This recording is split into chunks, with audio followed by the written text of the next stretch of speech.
So, Dude! yeah, I'm so excited! last episode, you guys were back in the inn. You went through all the same trials that you did before, but this time you found an extra key behind a painting in the wall. You put it into the eye in the big door at the end of the hallway, and when you opened it and stepped in, you stepped out into like a very fancy looking living room, and right in the middle of the living room there is a very tall drow man. He's got dark purple skin and his body is covered in these swirling stripes. They're bright blue and they're like moving. They're almost like liquid, and as you look closer, you can kind of feel the energy coming off of it. And to the magic users, Nasir and Jesty, you realize it is his actual magic. It's like a manifestation of his magic on his skin. As some of them go up his face, one of them goes through his right eyeball, and the pupil in that eye has split off into multiple little pupils. He looks tired. He looks very drained and exhausted. His hair is pulled into two very messy ponytails. It's kind of an off blonde pale color. And he is wearing what seems to be pajamas. He's wearing like a comfy top, some sweatpants, just socks, and a very large fluffy robe over all of them.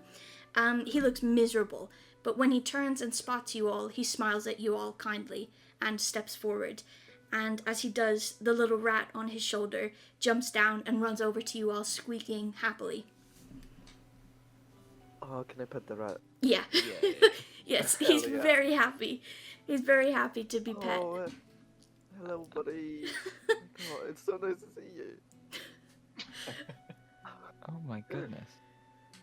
I love the rat. The rat runs around you all squeaking and jumping up and down happily, and then he runs back over to the drow and climbs up onto his shoulder. The drow walks up to you all and offers you a hand. My name is Will. It's nice to meet you all, finally. Hello, Will. His name is Will. Wonderful. Sorry.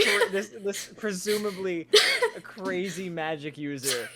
He's named Will. He's just some dude.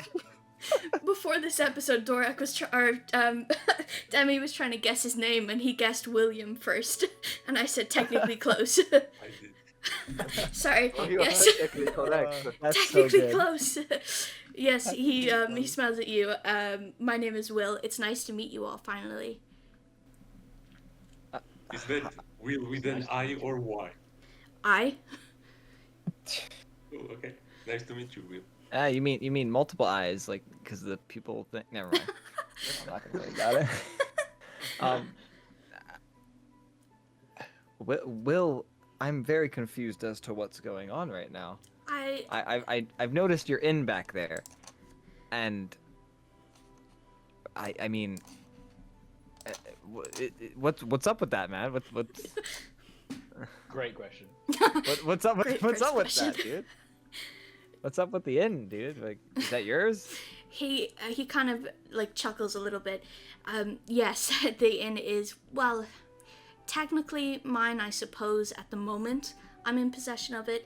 It's the local inn of Halfstar. I currently own it technically, but it would be owned by the innkeepers. They're down in Ghost Fair right now, so I suppose I'm looking after it. But I guess that's not really what you were asking, was it? It was why you were there. Well, I have to apologize for that. I kind of thought it was the only way to get you here. I had my rat, Sean, go out and search for you all, based off of the prophecies that I've been having in my dreams, the prophetic dreams I've been having. And he's been searching for you all, and he finally found you, Nasir. And you were being hunted by Inspira and Bordek and his group. and they were close, and I couldn't risk you dying so soon. So I sent you to the inn. And, Durak was close by. Sean, of course, recognized Durak's shield, figured he must be important. So I sent him there too, and, I apologize for keeping you so long. I know I made you miss your big musical gig, and I'm sorry for that, but it wasn't the right time to let you go so quickly.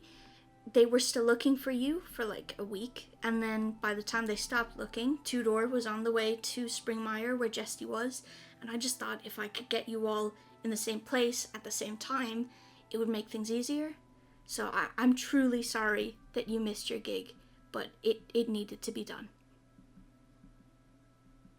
Don't worry about the gig too much. If it weren't for that, I probably wouldn't have met any of these wonderful people. Yeah. Or better or worse, I could have been dead. So there's no need for an apology there. Okay. But also, important thing, what was the other name you said next to Inspira? You said something. Bordek. Bordek. Yes, I think that's a new name. It is. I'd imagine. I don't think, he's not someone who would be out and about. You wouldn't have met him, I don't think. He's their leader, I suppose. Yeah, he's their leader, I guess. Are they like boyfriend or girlfriend, or are they like not just like Are they engaged? It's like a coincidence.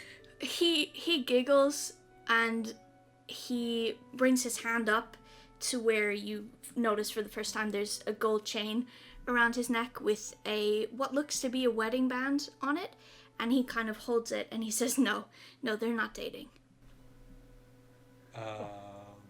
What's with the wedding band? Well, I'm married. True. He kind of... I'm confused. he You have to spell it out for you. He kind of shuffles about a bit and he sheepishly says, I'm married to Brodok. It's not going great right now, but we are married.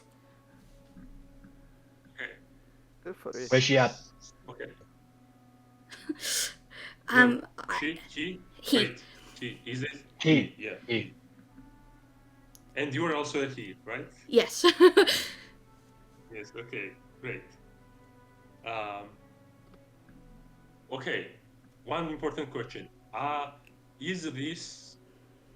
in the middle of a lover's quarrel, or is this like an external thing?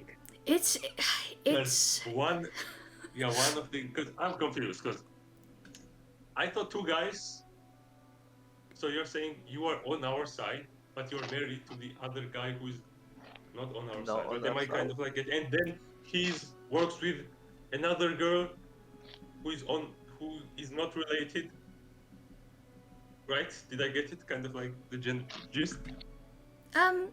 Well, they're working together. They're friends, I think. They're not dating. How did they meet? I have no idea. Why do they share the common goal of being our enemies? Well, and can we change that? Why do they even are trying to get us? Okay, well, I suppose I should explain then, yes.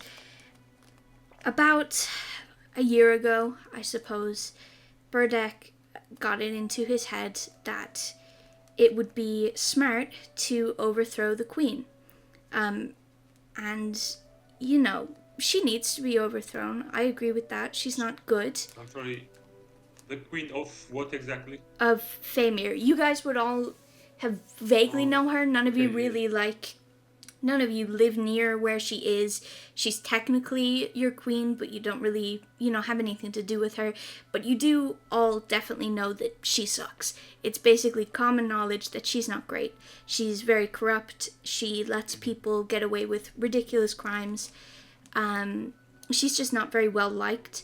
There's no specific reason that would be okay, we definitely have to overthrow her, but nobody really likes her. So it's not surprising that this guy is I would also like to overthrow her, but I didn't do it. But yes, he continues. yes, Burdak got it into his head that he should be king instead. And he told me, and it's a stupid idea. He would be awful as a king. I mean, I love him, but he's very quick to anger. He's kind of narcissistic. He wouldn't be good. He'd be about as bad as she is, but, just in different ways. But he didn't let it go, I guess. He started finding people who were like-minded behind my back, and I started to get these dreams of what is going to happen here, of what he was going to do and what he did. And I started writing them all down, and one day I found him going through them and reading all of my notes and my drawings, and I kicked him out, and then he started hunting you all. And I'm really sorry that my drawings led to that, but I don't know. I don't know why he's so obsessed with this one goal, why he wants to take over Half Star so bad, but he does, and you guys are the only ones who could stop him. Well, sort of, you guys. You're not correct yet, but you will be. Did you say take over Half Star? Yeah. I'm not, well, I don't know how to explain it to you, to be honest, without giving you the information I'm not ready to give you yet. He's not taking over Half Star. He's trying to take something from Half Star, something that I don't want him to have, and if he had it, it would be very bad for everyone. And I will tell you what that is soon, just not right now. We have somewhere to talk about first. Okay. You're very cryptic. Very cryptic. Cryptic for a guy who's supposed to help us indeed. He said that But the prophets do be like that, so I'm not too surprised. He turns around and walks over to a desk and grabs a piece of paper, and he brings it over to you guys, and he says, this is how they got your information. This is how they knew to find you all. I mean, I knew more than this. Obviously, I know exactly what you look like. I know your names, I know your classes, but this was a drawing I scribbled down when I had my first prophecy that kept repeating, and he got a hold of it, and now he's after you guys, and I'm really sorry. And he hands it over to you guys. Sent it in images. And it's a drawing of a half-orc barbarian, an elf wizard, a dwarf fighter, and a human bard, and a big shield in the background. And Durak, I'm not that short.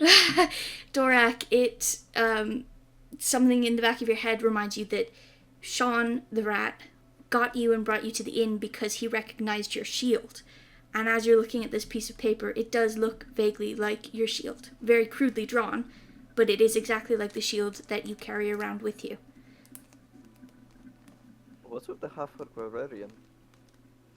Well, he's going to help you. He's a part of your group, not yet, but he will be. He's going to help you, and you're going to save Half Star, maybe. I've had a lot of prophecies. I know I've seen you guys fail. I've seen Half Star burn. I've seen Faymir burn. I've seen myself die. I've seen some of you die. But I've seen you guys win. And I know that you guys might not succeed, but if you don't try, we will fall.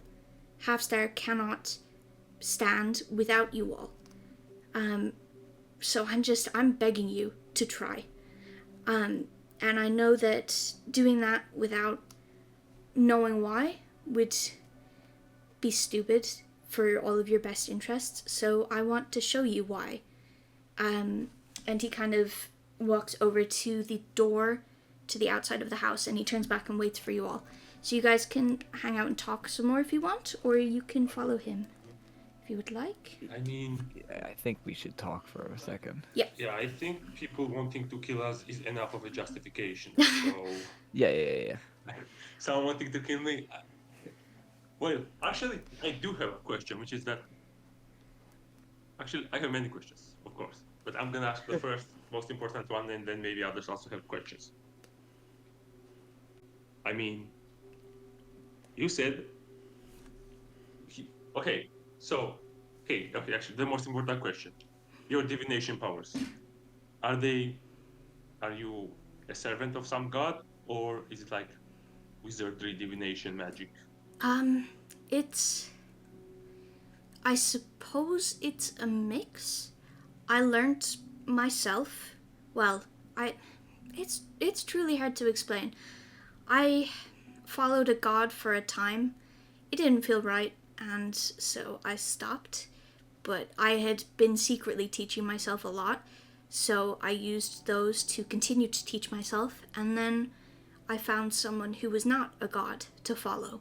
Not in like a cult way or a slavery way, but she gave me more powers, and that's where I've gotten my powers. Okay, so do you mind if I ask which god was the first one?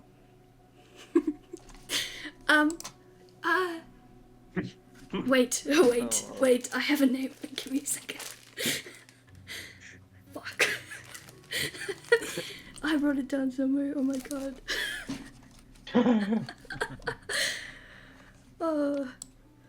How does this guy not remember his Seconds. own god? Not a great follower. Wait. Okay. I think he had so many visions of the future he forgot the past. Yeah. I don't remember what happened last Wednesday, so I don't even blame him. I followed. Oh, fuck! Why did I make it so hard to pronounce? Kurtlemak? Kurtlemak, a great god. A fantastic god. I made it so hard to pronounce. I definitely followed him once. God. Yes, the god of the dragons and the kobolds. I'm surprised you knew that. Although you're a son of Moradin, so maybe I shouldn't be. Yeah, we study all the gods. Yes. I'm sure. I think you're one of the good guys, right? Well, no, wait. I always mix up. Is Tiamat the good guy or is Tiamat the bad guy? I always follow the two dragons, right?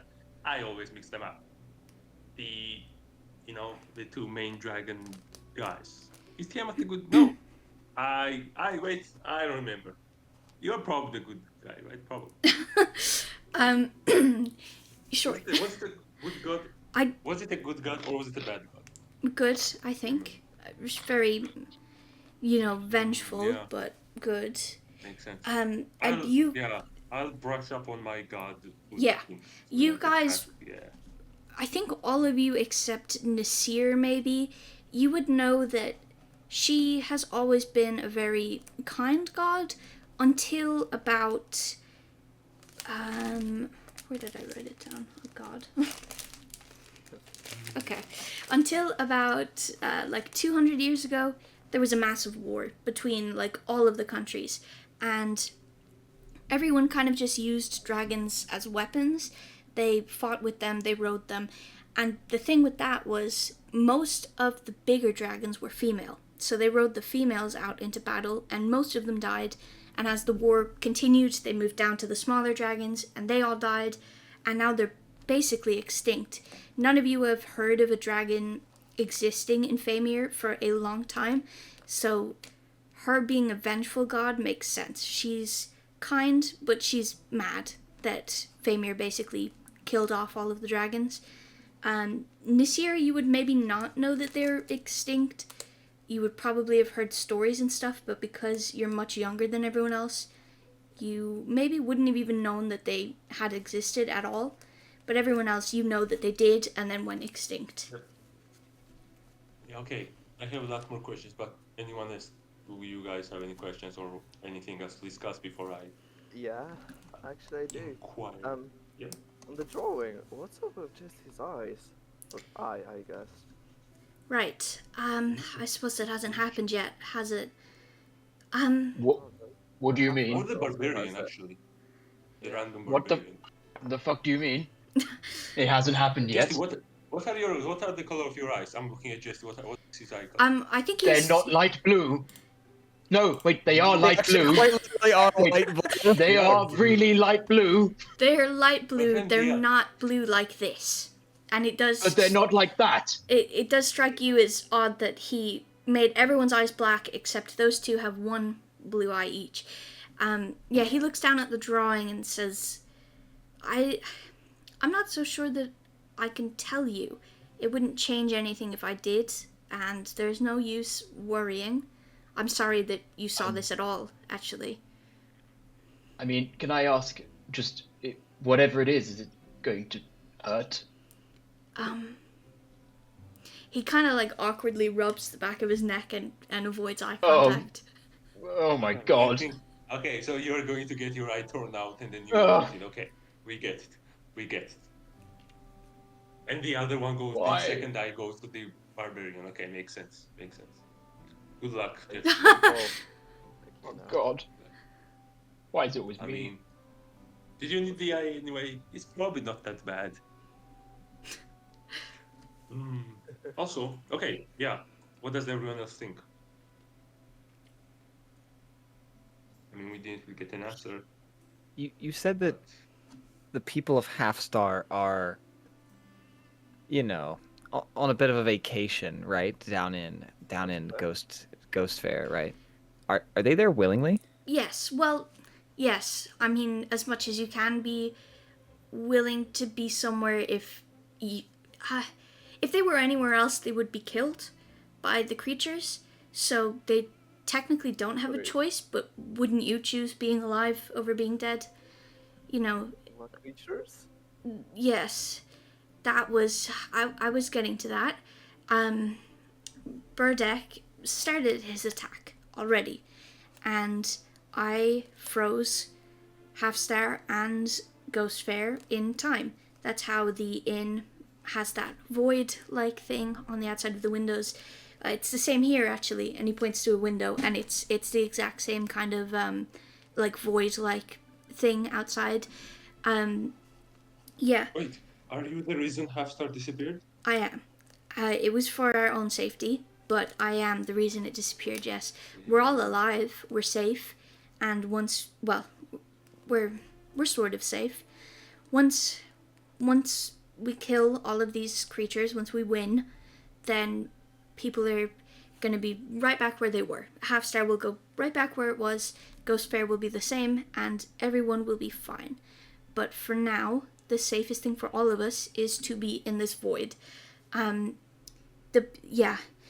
Star was completely overrun, so all of Half Star had to go.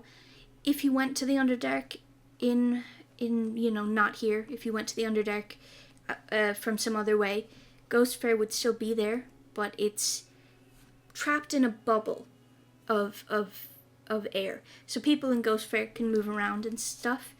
People in Half Star, not so much.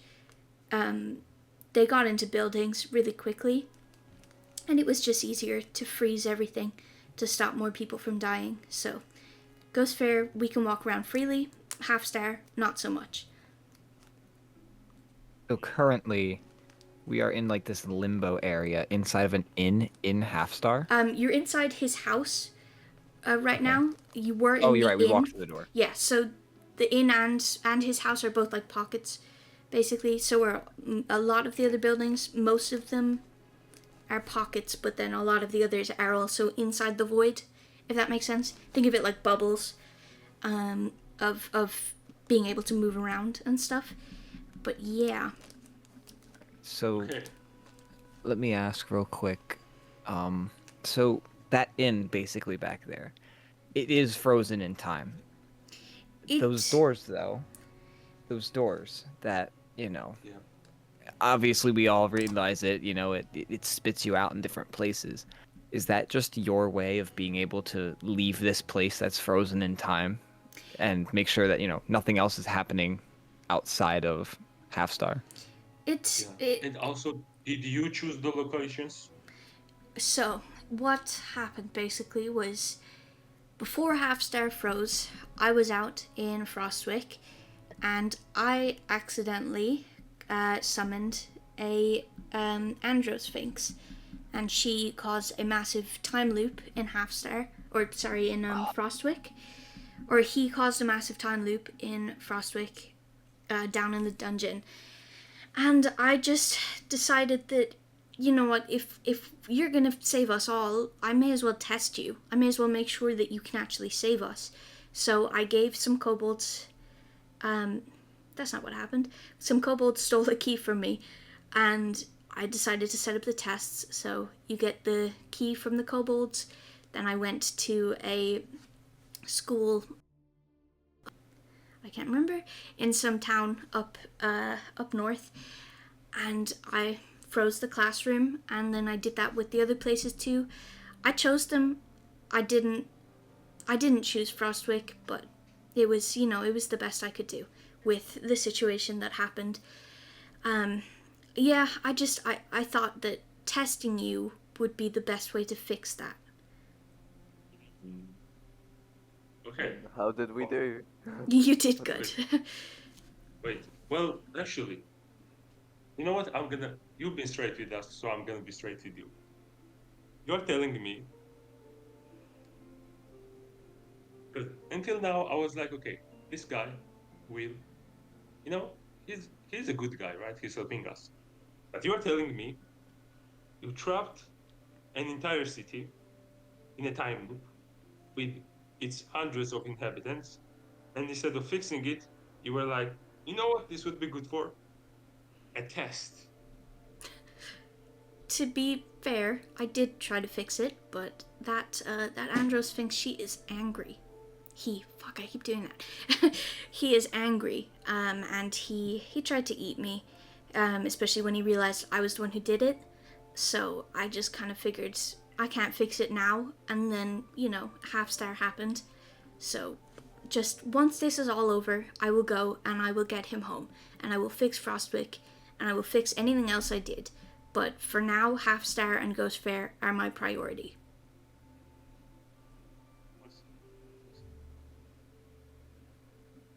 Okay. So how do we stop your husband? Right. Before that. Yeah. Okay, so we have your husband, we have Inspira. Your husband wants to become king, okay. Do you happen to know, does Inspira want your husband to become king, or does she just want a new king or a queen? Like, what's the other people's motivation? Okay, I get your husband's motivation is to become king. Do other people, are they like your husband's underlings, or do they just want to overthrow the current queen?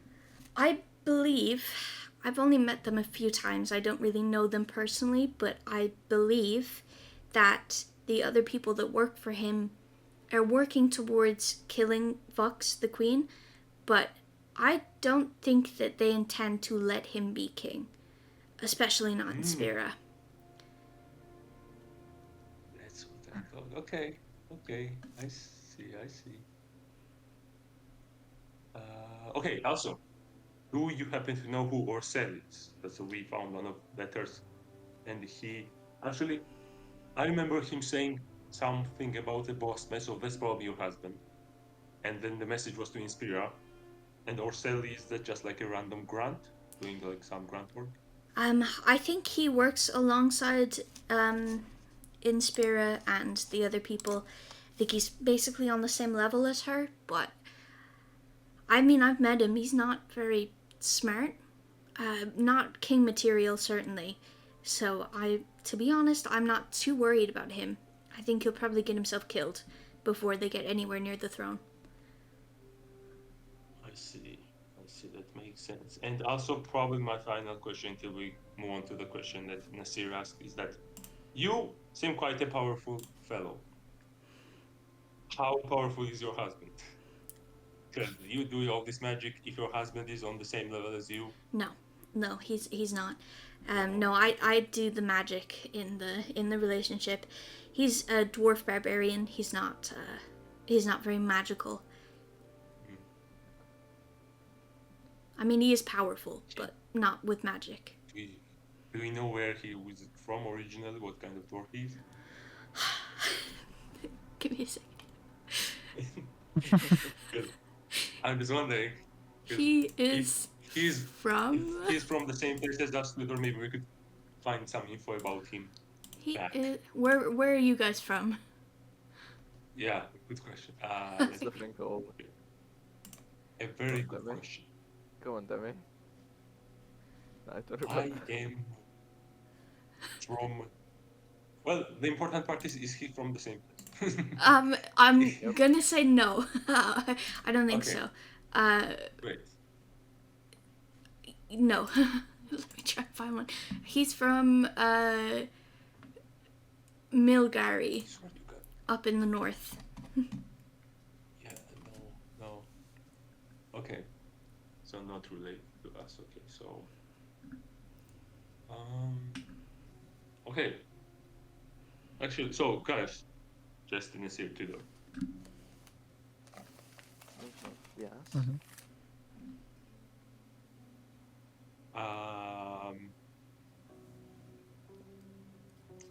How to put this? Uh-huh. Don't mince your words. Yeah, I'm trying to put this as clearly as possible. Actually, this may be a question. For me.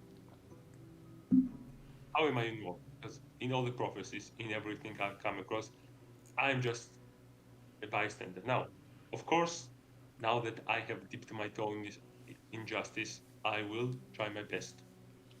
But the question is, do you need my shield?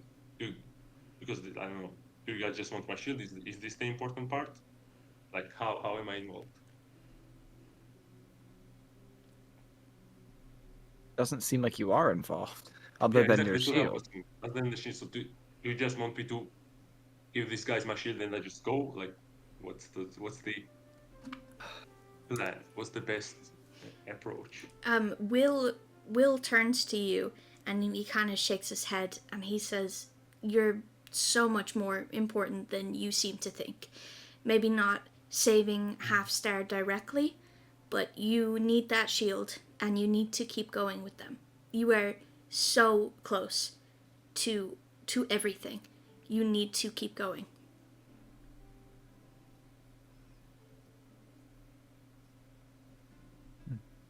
Yeah, great. You Well- you're a prophet, right? Can you also see? Do you only know our futures, or do you also know our past? Only your futures, I believe. Oh, okay.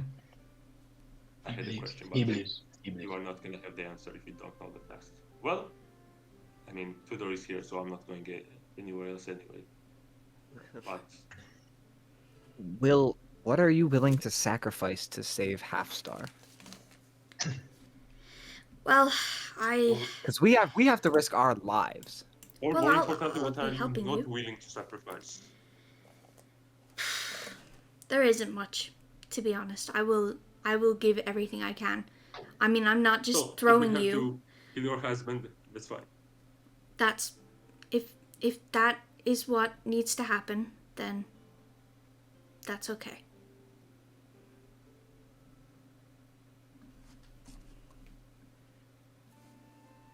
We can't kill his husband. We'd be called homophobic. We can't do that. No, there's gotta be another way. There's gotta be another way. No, I'm not getting canceled on D&D. No, Hey, we can't do Well- this. wait, then we can. Well, then if killing his husband is homophobic, then what if you join him? Oh no. That would be the opposite of homophobic. Jesus. But then you're going against the other gay guy.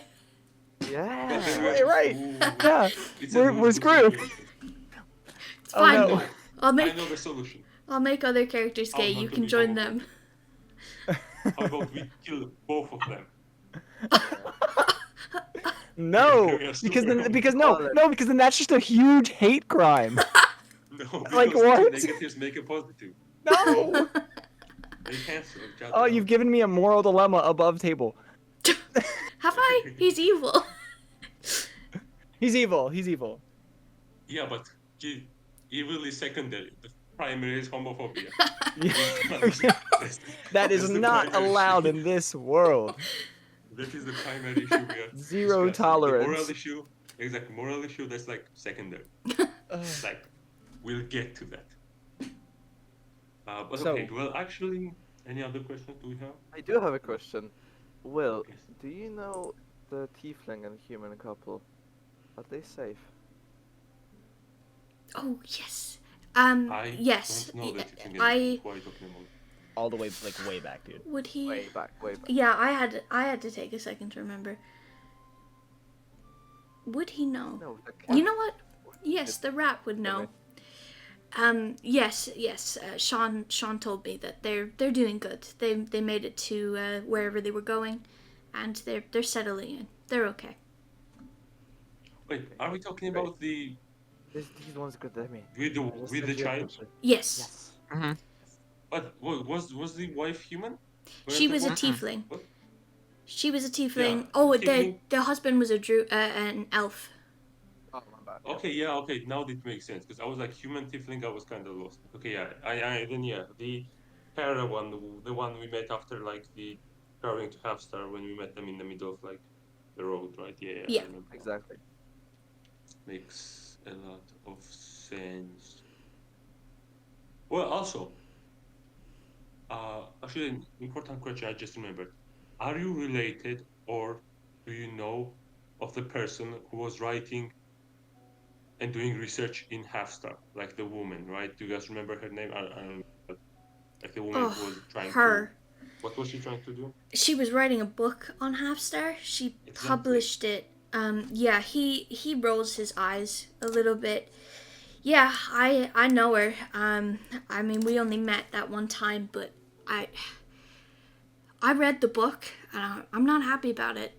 She lies in it, says that we invited her. We did not invite her. Why would we risk that?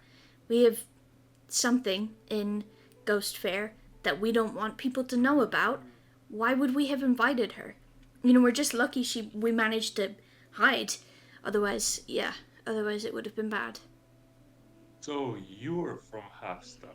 I that's a complicated question. I'm from Ghost Fair technically. Outside of Ghost Fair, then moved to Ghost Fair, then moved to Half Star. It was a whole thing. Okay, again, Ghost Fair is what exactly? Ghost Fair is the Yeah, town underneath them, in the Underdark. I You have see, you have okay. Half Star. Yeah, You have the because- Half Star in the yeah, exactly. overworld, and then Yeah. Ghost Fair's underneath it. Yes. Okay, so and okay, that makes sense. Will, you took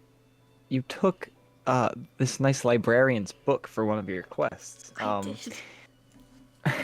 Do you ever intend on giving that back? You know, Because she seemed shocked when I had talked to her that I had read it before. he was Because yeah, only like one or two exist. quite an idiot. That one. I don't think I will be giving him his book back. I think it's Actually, best not to ever be read by anyone ever again. So in that case, and I'm gonna turn to, I believe Tudor. I'm gonna turn to Tudor, and could I take the potions that you made, given the that from the quest that they're the puzzle that you figured out from that book? The lucky potion. Yeah, sure, take it. Yeah. If that person is such an idiot, why did their potion work?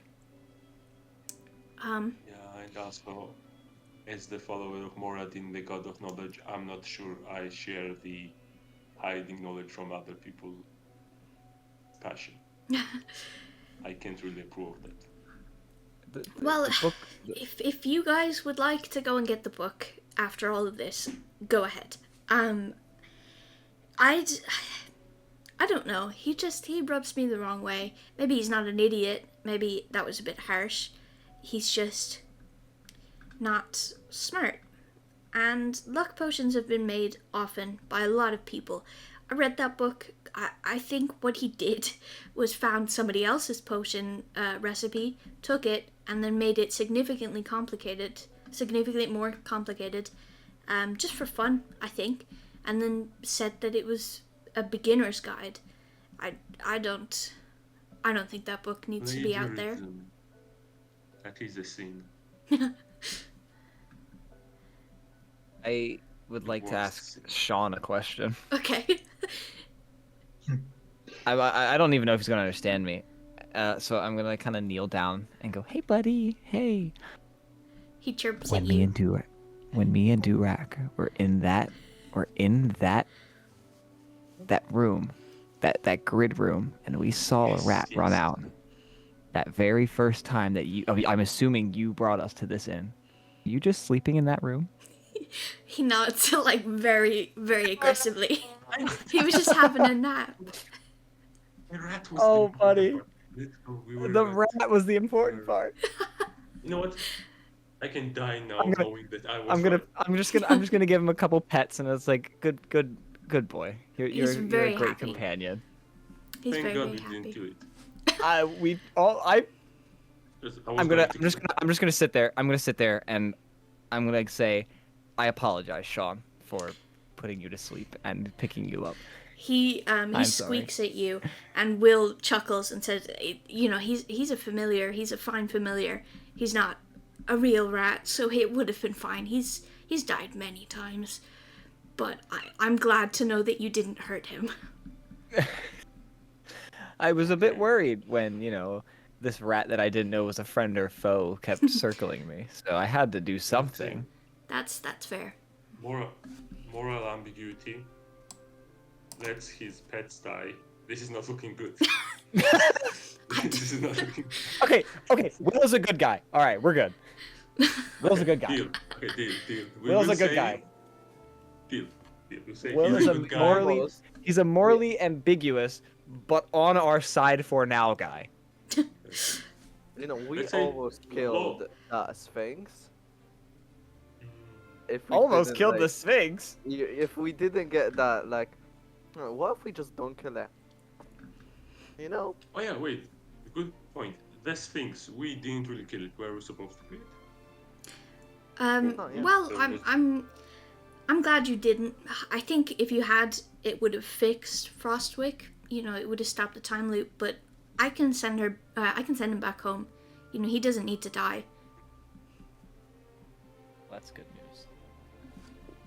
When can you say We may have, we He's may really have befriended distressed him, in that but he's not having a Okay. good time in that The cave. second that I can, I will go straight there. The second this is all over, I will go back there and save him. I promise. Okay. Great. Also, I just remembered a very important question. Is Duck a part of all this? No, Ducky is not a part of all of this. I've seen him many times in my prophecies, but never, ever in combat or doing anything. Just you all sat at his tavern drinking many drinks, which is one of the weirder prophecies I've had. But I suppose it's nice to know that if you do survive, you'll still be together drinking alcohol. Wait, when you say you mean us all? No. No, I mean the people in the prophecy.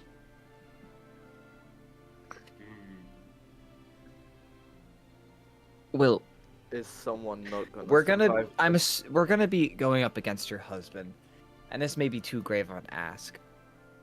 Do you want him to know that it was you who is, thwarting his plans, and, you're behind sending these heroes, these prophetic heroes or adventurers to Is end that how his prophecies work? plan? He already Do you want knows. him to know? He already knows.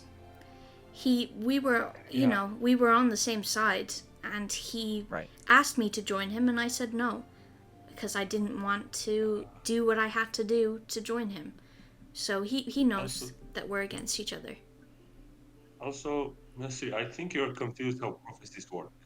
Perhaps. He just saw what was going to happen. You didn't really. Well, it's a good question. What kind of prophecies? When you see prophecies and you do something to, let's say, for example, John, right? And you send him to us, does it change the prophecies? Is it like when you make the changes, you can see the new future, the new prophecy? No, But the action it's says, it's unfortunately not the most helpful. I've always had dreamless sleeps. Every time I go to sleep, I dream of nothing. But for the past year or so, every night I get a new prophecy, and it's always something different. well, it's occasionally what I have drawn here, the group of you together with the shield in the background, but every other night I dream of something new, and I can't make sense of any of it. Nothing I do seems to change anything.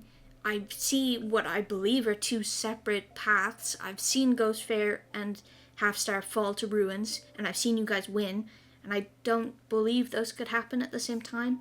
I've seen you all die in many various ways, so I suppose I just kind of see what could happen, and I'm trying my best to make sure that the version is the best outcome for everyone, but I'm not really sure how to do that. Yeah, no, the reason is I'm asking is because, of course, we study the different types of prophecies there are, right?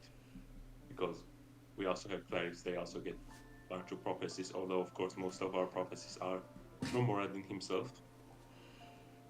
And what you're saying sounds like a multiversal prophecy type of thing, which is like you see all the possible outcomes. So, yeah, in that case, yeah, I think it's not really going to be helpful, other than if in any of your prophecies you saw any specific actions that led to a disaster, or yeah, probably that. I suppose I've seen a few things, but I can't. I mean, they're so disjointed that I see something that I think that's probably not a good idea, but I don't see what comes of it, so maybe it is a good idea. I wish I could be more helpful. All I know is that if you guys don't save Half Star, no one else will. It's either you guys succeed or you fail, or you don't try and we all die. There is no other outcome from what I have seen.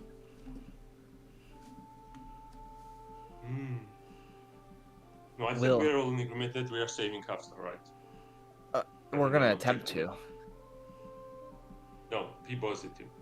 Okay, we are going to. If you need to manifest it.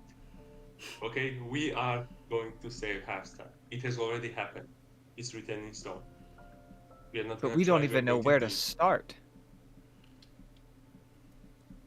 Okay, and we didn't even know Half Star needed saving like 3 weeks ago, but we have already made steps towards it. So, you know. We found out. Exactly. For example, we will already be making correct decisions, right? We could have killed that. We could have killed a bunch of people on our way, who we now find out we didn't need to kill, and we didn't kill them, right? So we already made like some correct choices. So it makes sense for us to assume that we would keep making correct choices, right? So we need to be. I think we need to be confident. Is basically what I'm trying to say. I think we need to agree. Right? If we all agree Will, and we are on Will's side, I feel like we should just be confident and not get tricked, or not really be too conscious of what the other guys have to say. Or I don't know, what do you guys think? Do you guys think that Will has been convincing? Because I feel like if you're going to battle and we're unsure, we might lose precious time, right? So I feel like we just need to decide here. Yes, we are on this side, and just ignore everyone else, or if we also want to hear the other side of the story. Well, Durak, you need a rematch with In Spirit, don't you? She kind of flicked you. She kind of flicked you away, didn't she? She did. I definitely. Don't you? Yeah. Don't you want to try again? Yes. Yeah. I want to try some things. Durak. Just saying, we still haven't gotten that. Speaking of which, Will, you were there. Not there, but Sean was there that night. Outside of. I gotta pull up the map. Hold on, give me a minute. I can't remember either. Yeah, it was. You were there the night. Oh wait. I don't remember which one. It was either Kesslone or Yelness. I don't remember which one. It was Kesslone. I think it was Kesslone. Yeah. Sean was there the night. When we were all out there, the night outside of Kesslone. Had you seen something like that before? An ambush attack like that before, where they just randomly in the night strike a massive amount of people trying to find us? Were we supposed to survive? Like, They haven't. if you hadn't intervened, would we have survived? I had not seen them do something like that before. It surprised me that they would go so low, to be honest. But I mean, I guess it makes technical sense. Go to the place where there are the most warriors and search there. But no, they hadn't gone that low before.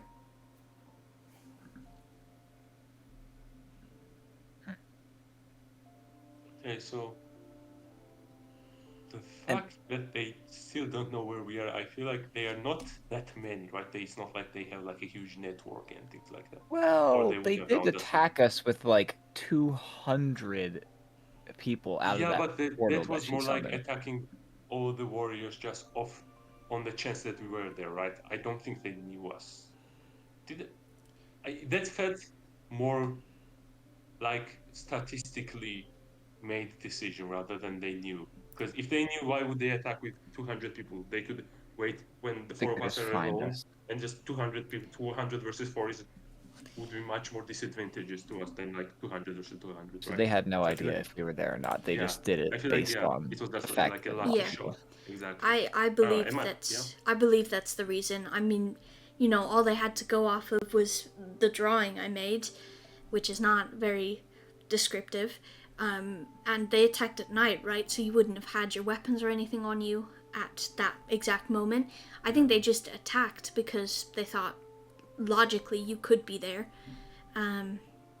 Yeah, I don't think it was a directed attack at you. Wait. Yes, guys, I just had an idea. I think I realized something. Yeah. Is their only source of us just our descriptions, like general classes and races, Yes, Yeah. it is. right? Will, do you know someone, or maybe yourselves, very good with disguises? Because I feel like our advantage is kind of like our uncertainty of our position. So I feel like maybe we shouldn't be walking around as ourselves. Maybe we should be disguising ourselves as. Yeah, that could work. I believe What does everyone think? What do you guys think? you said something about you fighting in Spira. She would probably know what you look like, but I don't think she knew you were a part of the prophecy at all. So yeah, I do think that you could have an advantage there.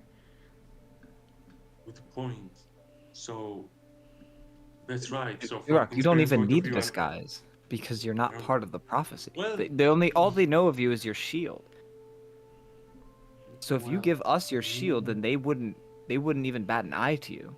if we paint our shield over, Right. If we hide the shield, then they wouldn't even know then it's like about you. They wouldn't even think Three- twice about you. exactly. Well, or they wouldn't think about us, maybe, because they're like, okay, this part is like 75% correct, but this can't be it because there's like a cleric orc instead of a half orc so I mean cleric dwarf rather than a half orc barbarian, right? So is that enough, do we think? If I just like paint my shield? I'm not sure. I suppose with Inspira and everyone else, maybe if you run into Burdak, he's gonna know that shield. He will know that dragon, and I think that would not be great. He would know you on sight, I believe. But everyone else, no. So maybe, if you're just walking around, it could work, I think.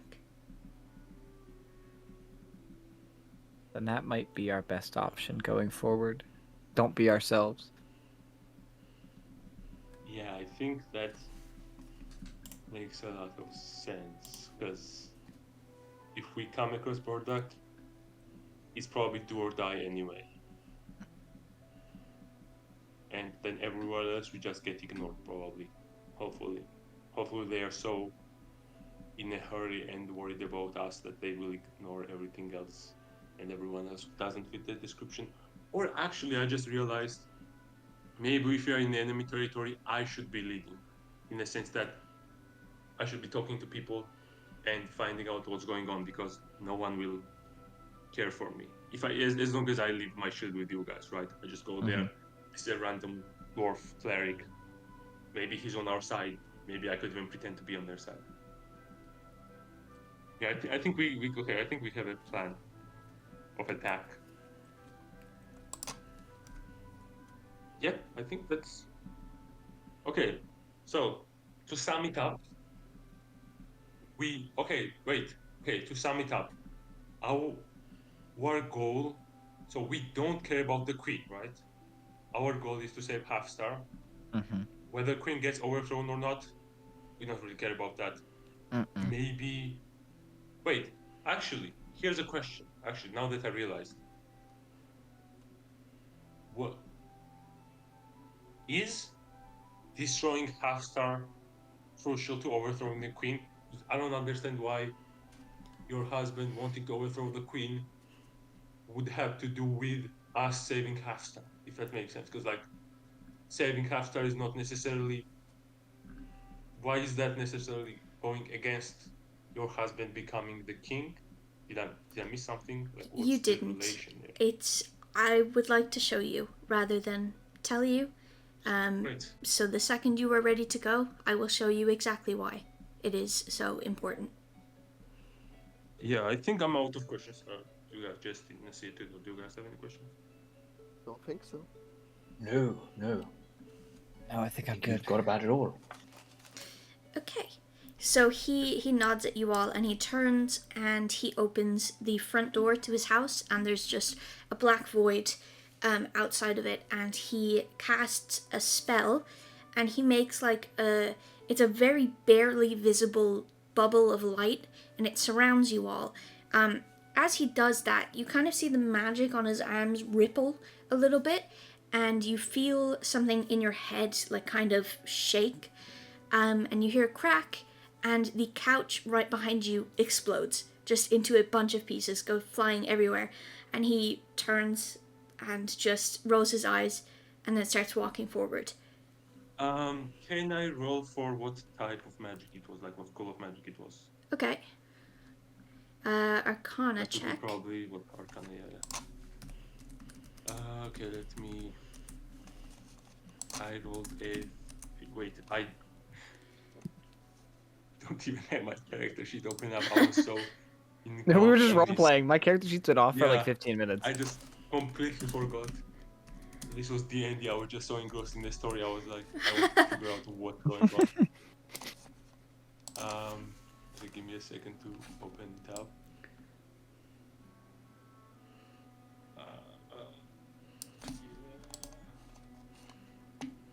And my Arcana is plus, so 16 total. Okay. You, it's very chaotic. It doesn't seem like... It's kind of a strange mix of a lot of the schools of magic, which you find slightly worrying. It feels like, like a jumbled up mix of a lot of them. It doesn't feel correct. It doesn't feel natural. You can't really pinpoint what it is specifically, because you don't think that it's, frankly, something that has existed before, but it's very chaotic and wild. Okay, I'm gonna kind of like whisper to Jesty. I'm not familiar with this type of magic. Do you? What is he doing? What is he using? Do you happen to know? Is that something that I know? You can roll for Arcana if you want, to see if you know.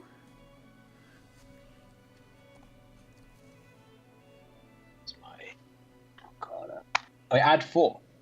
If that's my...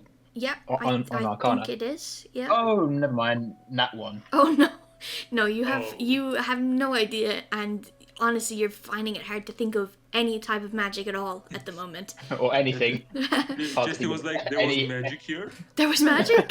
I'm finding it difficult to formulate any thoughts at all. Yeah. Huh? Magic? Where am I? What? Where I just am wasn't I? listening. Huh? Well, Sorry, I was in trance for. Sorry, Durak. I actually haven't been conscious this entire time, it seems. Real quick, you said he casted this spell that put a light bubble around us. Yes.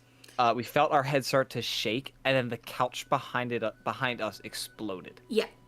Yes. All right Sounds then. like magic supposed to- You saw as well Well, the stripes of like pure magic on his arms kind of rippled before it happened.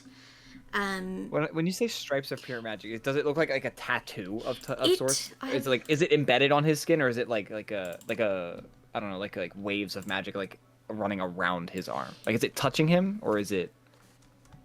It's like that. It's like tattoos, okay. kind of. It's like Whoa. tattoos and stripes of blue, like swirling magic. The magic users, you can feel that is like the physical manifestation of his magic, magical energy.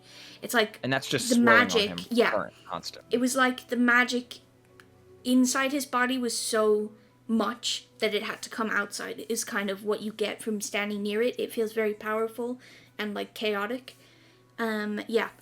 So that's what happened. They kind of are always moving, but when the couch exploded, you saw the tattoos kind of ripple a little bit. Okay. Okay. Cool. He's Hey, scary. Will. I mean, we asked you a lot of questions, but we didn't really get to know you. I mean, we can see you're a draw, of course. But what's your class like? Can you tell us a bit more about yourself while we are walking? Okay. So yes, as you say that, I guess you guys start walking forward. As you walk out into the void, it's like the floor appears under you. Like as you're walking, anything that you're walking past that comes into the bubble, like appears. So as you're walking, you kind of walk past a fence, and suddenly there's a fence inside the bubble, and as you walk, it goes back into the void behind you. So it's like you're in a bubble that's kind of moving you through the void. And yes, what did you ask? Sorry. What his class is. I asked him like, what's his class, and can he tell us about more about himself? Well, I'm a sorcerer. I got my magic originally from a god, then I learnt myself, and then I learn from someone else now. I'm a sorcerer. Yeah, I guess sorcerer would be the best way to describe it. I don't really view myself as anything, to be honest. But that is, I guess, the technical word that one would use. Yeah, I believe I told you I'm from outside of Ghost Fair, down in the Underdark. I was found by someone as a baby, and she took me in and raised me in Ghost Fair. And when Halfstar opened up the earth down into Ghost Fair, she sent me to live up here. And I'm not really in a position of power, but I think a lot of people in Halfstar view me as a sort of leader. I don't make legal decisions or anything, but I find a lot of them come to me for advice. Because of how powerful you are as a mage? I suppose so. It could be that. Yeah, that would make sense. Of course, when Burdak lived here, he was a blacksmith, so he helped out with all of the weapons and items that people needed mending and taken care of, and I helped with any magical issues. So I suppose, yeah, we were both kind of viewed as people of importance. I think I'm probably a stronger mage than you. Just to make that clear. Okay, all right. I was Okay, gonna. good. The funny thing is, I'm also gonna whisper to Jesse and ask him, "What's your opinion about sorcerers?" They're little shits, if I have to be honest. Okay, good to know we are on the same Cheeky bastards. Yeah, because they just they don't have to learn anything. It's like, whatever. Oh, What- the thing is, they're just really up their asses about the whole magic thing. It really Exactly. gets on my nerves. You can So they used to deceive them. Yeah. you can hear Yeah. in front of you that Will is kind of chuckling to himself as you walk.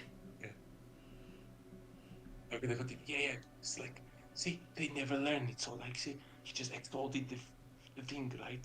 He never actually learned how to use the magic. So he's like spitballing it. So now he just explodes things randomly, right? That's what happens always. That's why you should learn magic from like reading actually and studying. Well, this is the thing, because like, oh, look at me, I'm going around with like magic imbued in my face and all this stuff.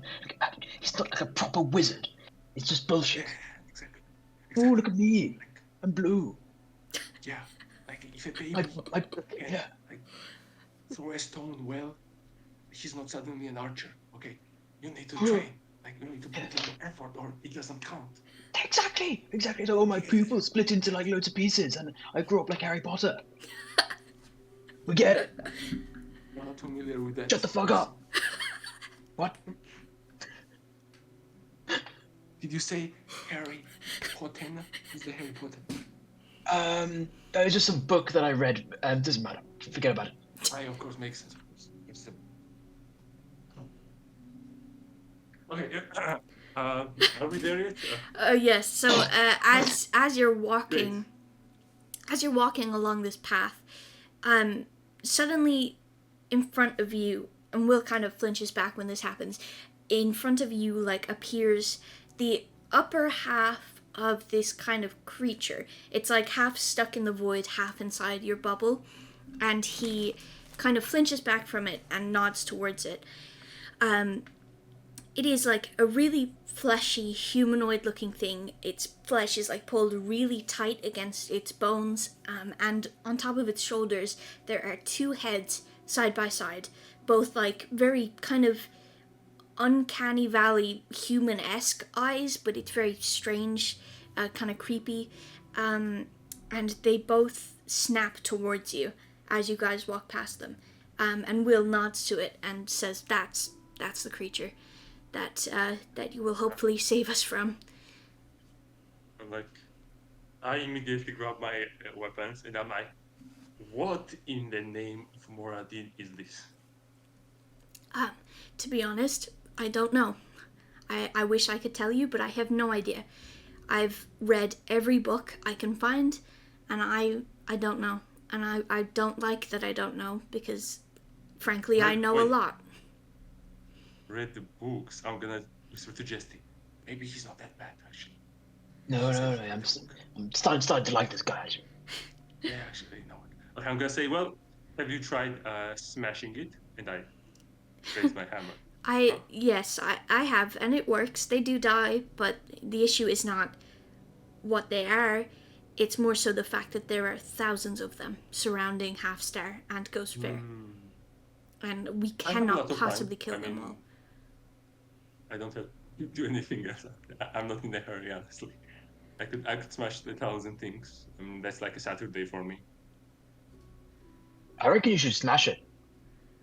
Yeah, I mean, you know what? Yeah, I'm gonna just swing my hammer and try to smash it. Like, I'm gonna swing it in such a way that I hit both the heads at the same time. Okay, yeah, sure. Roll to hit. I'm gonna say advantage. It's not moving, it's stuck. So roll with advantage. Nice. Let's see, plus. So we get, it was like 18 total. Okay, yeah, that hits. Nice. And for damage, that's like 6 damage. Okay, you hit it and it like shrinks in on itself and shakes its head and then tries to. It's the way that it moves. You can tell it's trying to full body lunge at you, but it's stuck, so it can't move forward. But you get the vibe that that's what it's trying to do, and it keeps snapping and snarling at you. It's chained. Easy prey. Yeah. Do any of you guys want to smash this while it's free? Hey, I can take a swing at him. Okay. You know? Let me. Not everyone take a swing. Stress ball bad guy.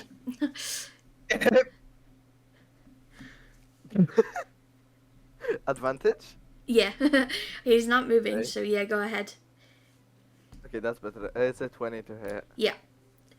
That Okay, hits. what's my DA? What's my DA? Was it a No. crit? No. No. Nope. It was 15 plus 5. Cool. And that's... Uh... 8 damage. How much? 8. 8. Okay. Yeah, it you do it again and it kind of it like makes a visible indent in its skull. And where it kind of where the spiky bits of your flail hit it, it starts bleeding like profusely. And it keeps screeching and snarling and trying to bite you all. Can I have a go? You should also hit it with your stuff. Yeah. Okay, hit it. As in, like, okay, I'm gonna I physically hit it with my staff Okay. at the exact point that Nice. that it's bleeding. Okay. Yeah. What do I do? So- For that? What do I do? I Roll 20. think you should. Yeah, you roll a d20. You should have somewhere on your sheet. I just got That's your strength, I think. Isn't that nat 20? So I Okay. don't know what- He's Oh That's my. crit. I think that's the first time I've ever done a nat 20. Okay, so how does crit work again? Is it that he rolls damage twice? He gets the max damage plus a roll. Okay, Oh. so yes, you definitely hit What a it. physical hit. So how much damage does your staff do? I have no idea. It's Okay. a quarter. I'm pretty sure it's a d6. D6. Depends on if he's swinging with both hands or one hand. It's both hands. It's definitely both Or hands. d8. I Then think d8. it's D8. Oh Yeah. my god. Yeah, 1d8. 100%. 8 plus d8. So it takes 8 damage just base plus a d8 that you roll. Also, what's your strength modifier? Also, yeah, add your strength unless it's negative. Wait, what the fuck? Oh no, yeah, it's a 6. My strength modifier. His strength is minus. Oh no, damn. And I think I think it's still minus. Oh yeah, I minus think 1. you do Yeah, minus minus 1. Okay. Minus 1 damage, yeah. 6 Okay. plus the 8, I guess. 14. I put every Yeah. ounce of my muscle, the minimal muscle behind Wow. this hit. Yeah, you He hit swings. it. Fucking- Damn.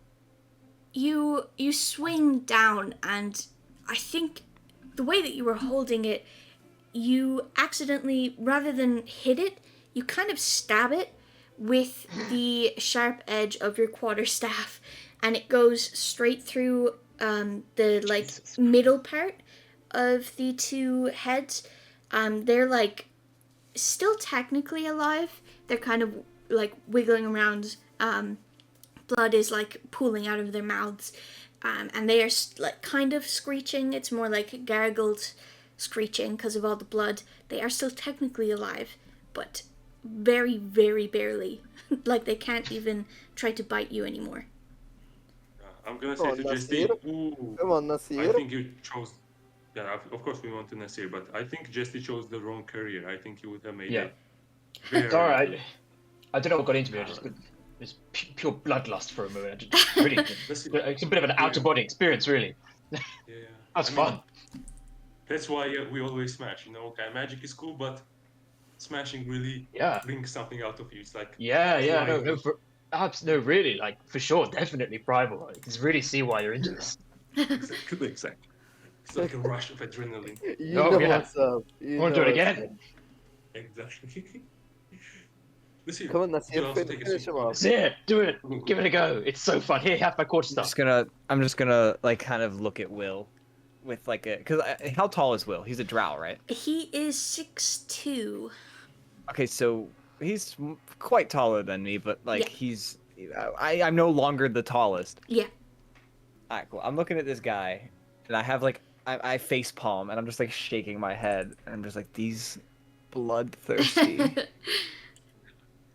I'm gonna be like, Nasir, hit it over the head with your drums. He kind of That's it. Two drums Really, over you've got to both try heads. it. and for the first time since episode 0, I'm going to reach on my side and unsheath my rapier. okay. Yes. I'm Right. going to like put my back. I'm gonna put my back to this thing, right? This thing that we're fighting, kind of in like a sassy way, with one hand on my hip. I'm gonna look at the party and says, "I rarely do this. I rarely use my metal."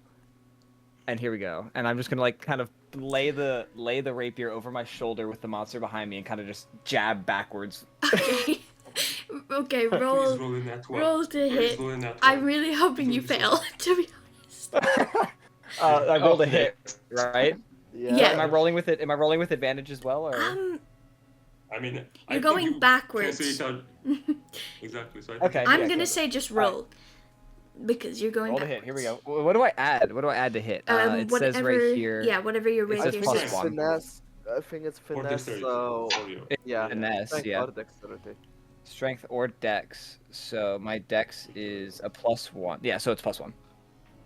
Okay, yeah. Oh! Yeah. I rolled a 2 + 1.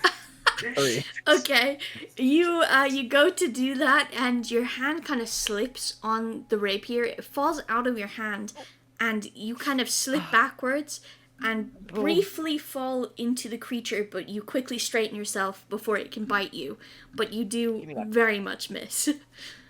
Nasir, I'm gonna say what no. are you Do that doing? Dad, I'm gonna Look at sheath the my sword. drums. I'm gonna sheath my sword and just kind of back away. I'm like, this Okay. is why I don't try to use my metal. And I'm gonna put it Why? away. Because- Exactly. Need to I smash. never said to use your Will, metal. let's carry on. Drums. Let's keep walking. Drums, no, Will drums. is kind of- Smash it over the head with your drums.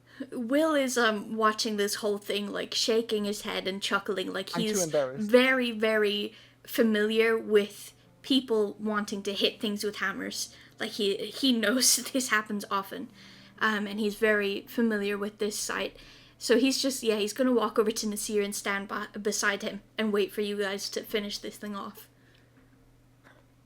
Will, I'm just gonna like cry into his shoulder, like, Will, I missed. He, I missed. he pats you on your head. I missed. Everyone, don't touch it. Nasir, smash it over the head with your drums. Trust me, it will work. Yep, that will Oh, work. do No, that will not definitely work. get in that But one. my It will. drums. But my drums, they're so clean. I don't want to get So blood on my fragile, drums. actually. Smash, smash, smash, smash. I'm just gonna like pull out a dagger, like really awkwardly, like pull out one of my daggers and just like throw it. Like, Okay. I'm gonna try to intercept it with Yeah. my shield. Oh. To stop it. Okay. Oh, fuck. Okay. Durak, what is your... Oh, how do we do this? Okay. Nasir, roll to try to hit, Yep. and then I will figure out how the hell we're doing this. Oh my god. I rolled 4 + 3, 7. Okay, 7. Oh god. Durak, What roll about like... Yeah. roll a dex saving throw, get above a 7, and you can stop it with your shield. 17, get her. Okay. Right. Yes, you Nice. hold up your shield as the dagger is coming towards the thing, and it hits against the shield and then just falls back down to the ground. I'm like, Durak, that's not why? a drum. No, that doesn't count. You need to do it with your drums or your guitar or your banjo. Dirtying up my instruments. Nasir, you I just will gotta let personally loose clean for it once. you. I will personally clean it, every last speck of dust from it. Just do it. These drums, I got them from my mother on my birthday. I'm not dirtying them. I'm gonna wait. I'm gonna turn to Will and ask him, do you know any like mending or tuning magic? Yeah? Yeah, if anything happens, I can fix it. Nasir, You You have no see, reason to not do Nasir. we have everything. Oh, this guy, Every Nasir, correct. you need to loosen up a little bit. Just smash it with the Exactly. drums. I'm This gonna might take be my the last I'm time gonna you get take to my smash. drums. I'm gonna take my drums. I'm gonna close So my eyes and dejected. turn my head away. I'm sorry, Mom, and I'm gonna try to smash my drums my over its God. head. Okay. Yeah, I'm go sorry, ahead. Mum. Please Oh quick. my god. Please quick. Please Go quick. ahead. Roll the hit. Yeah. Oh my god. 20. I rolled a 2. No! Okay. You rolled a 2. Okay. So as you bring down the drums, you looked away, but you instinctively And my eyes were closed. Yeah, you instinctively look back and open your eyes just like at the last second, like you can't look away. And as you bring the drums down, you watch as, like, within seconds, the drum splinters and then immediately stitches back together. Like, it hit against the creature, it splintered into pieces, all the pieces came back together and forms back into the drums perfectly. And they look What the exactly like they always have. There's not a speck on them. How is this guy so bad at smashing? What? That's it for me. I put my drums back on like over my head. Okay. I'm like, that's it for me. This is why I don't fight things. I don't do this. And I'm gonna just go back to crying into the Will's shoulder. Okay, as you turn, as you turn to look at Will, he looks shocked, and you get the distinct feeling that he did not cast that spell. He did not fix those drums. Will, did you fix my drums? He just shakes his head, looking at you like bewildered. What I'm gonna pull my rapier out, and like the I guess I don't know what, like the canvas top that a drum usually has. Yeah. I'm just gonna take my rapier and kind of like stab, like poke a hole through the top of my drum. Yeah, you poke a hole in it, and as you pull your rapier back out, it stitches itself back together again. And Will is once again looking at it like, what the hell? Can I cast magic missile at the drums? Yeah, sure. Sure. Stop trying to blow my drums. If you want I'm gonna try to pull my drums away. If you want to spend the spell slot, you can. Yes, I'm using it.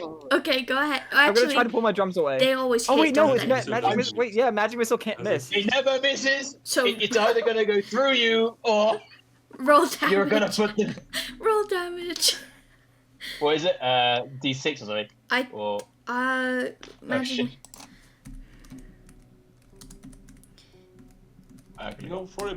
For a bard, he's quite bad at smashing.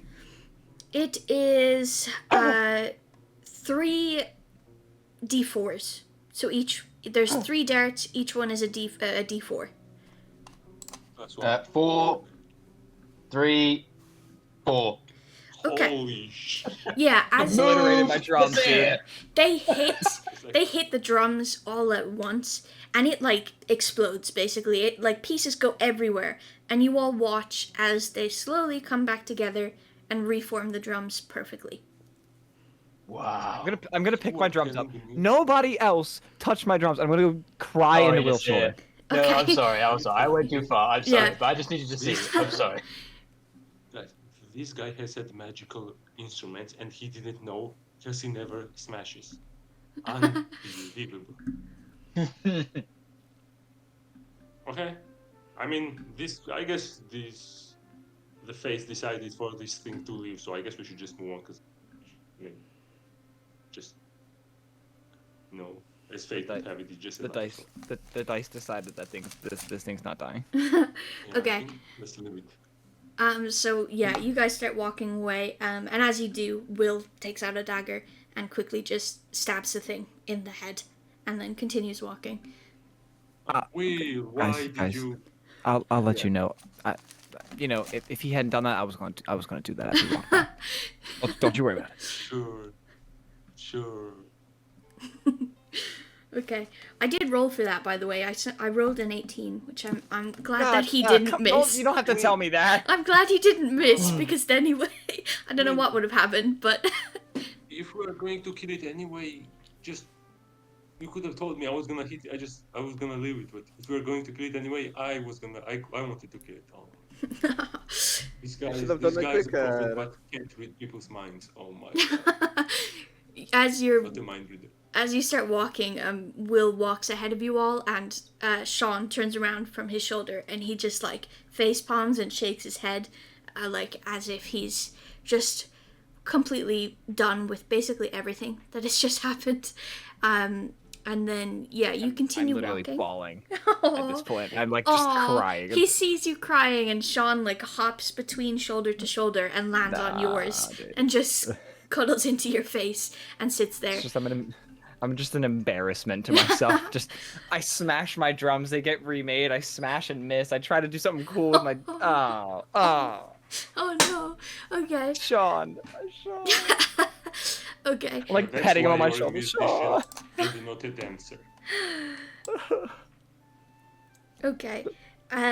Yes, you guys continue to walk, and as you do, he turns back to you all and he says, I need to warn you, every time I enter Ghost Fair, I get attacked by these creatures coming out of portals, and it's, I move the void forward and pull them into it, and then it's fine, but just to warn you, they might show up again. I can deal with it easily. I'll just, pop them in the void, make the void bigger. But just so you don't get spooked, they'll probably show up once we get there. Because I thought that the world exists and it's just darkness. What is it like? I thought you just made like a light and thought these things can just walk in the darkness anyway. No. No, it's what I created is essentially a time stopper. Everything that is in the void stops. It's frozen, and anything outside of the void, can walk freely. You can't enter the void from the outside without also getting stuck. Like if you had just walked straight out, you would have gotten stuck. I do find that putting limbs in there, they don't get stuck, thankfully. I suppose maybe it has to be your brain to stop you. I'm not really sure how it works, to be honest. It's not actually... we can test it out right now, and I stick my head out in the water. Please don't do that. Okay, well, actually, you do that, and he just brings the bubble forward to get your head back into the bubble. Was I frozen when my head was not in the... You were, yeah. You were completely frozen, you couldn't move. Okay. Then when I'm back, I'm like, well, hypothesis confirmed. You were right. Okay. He...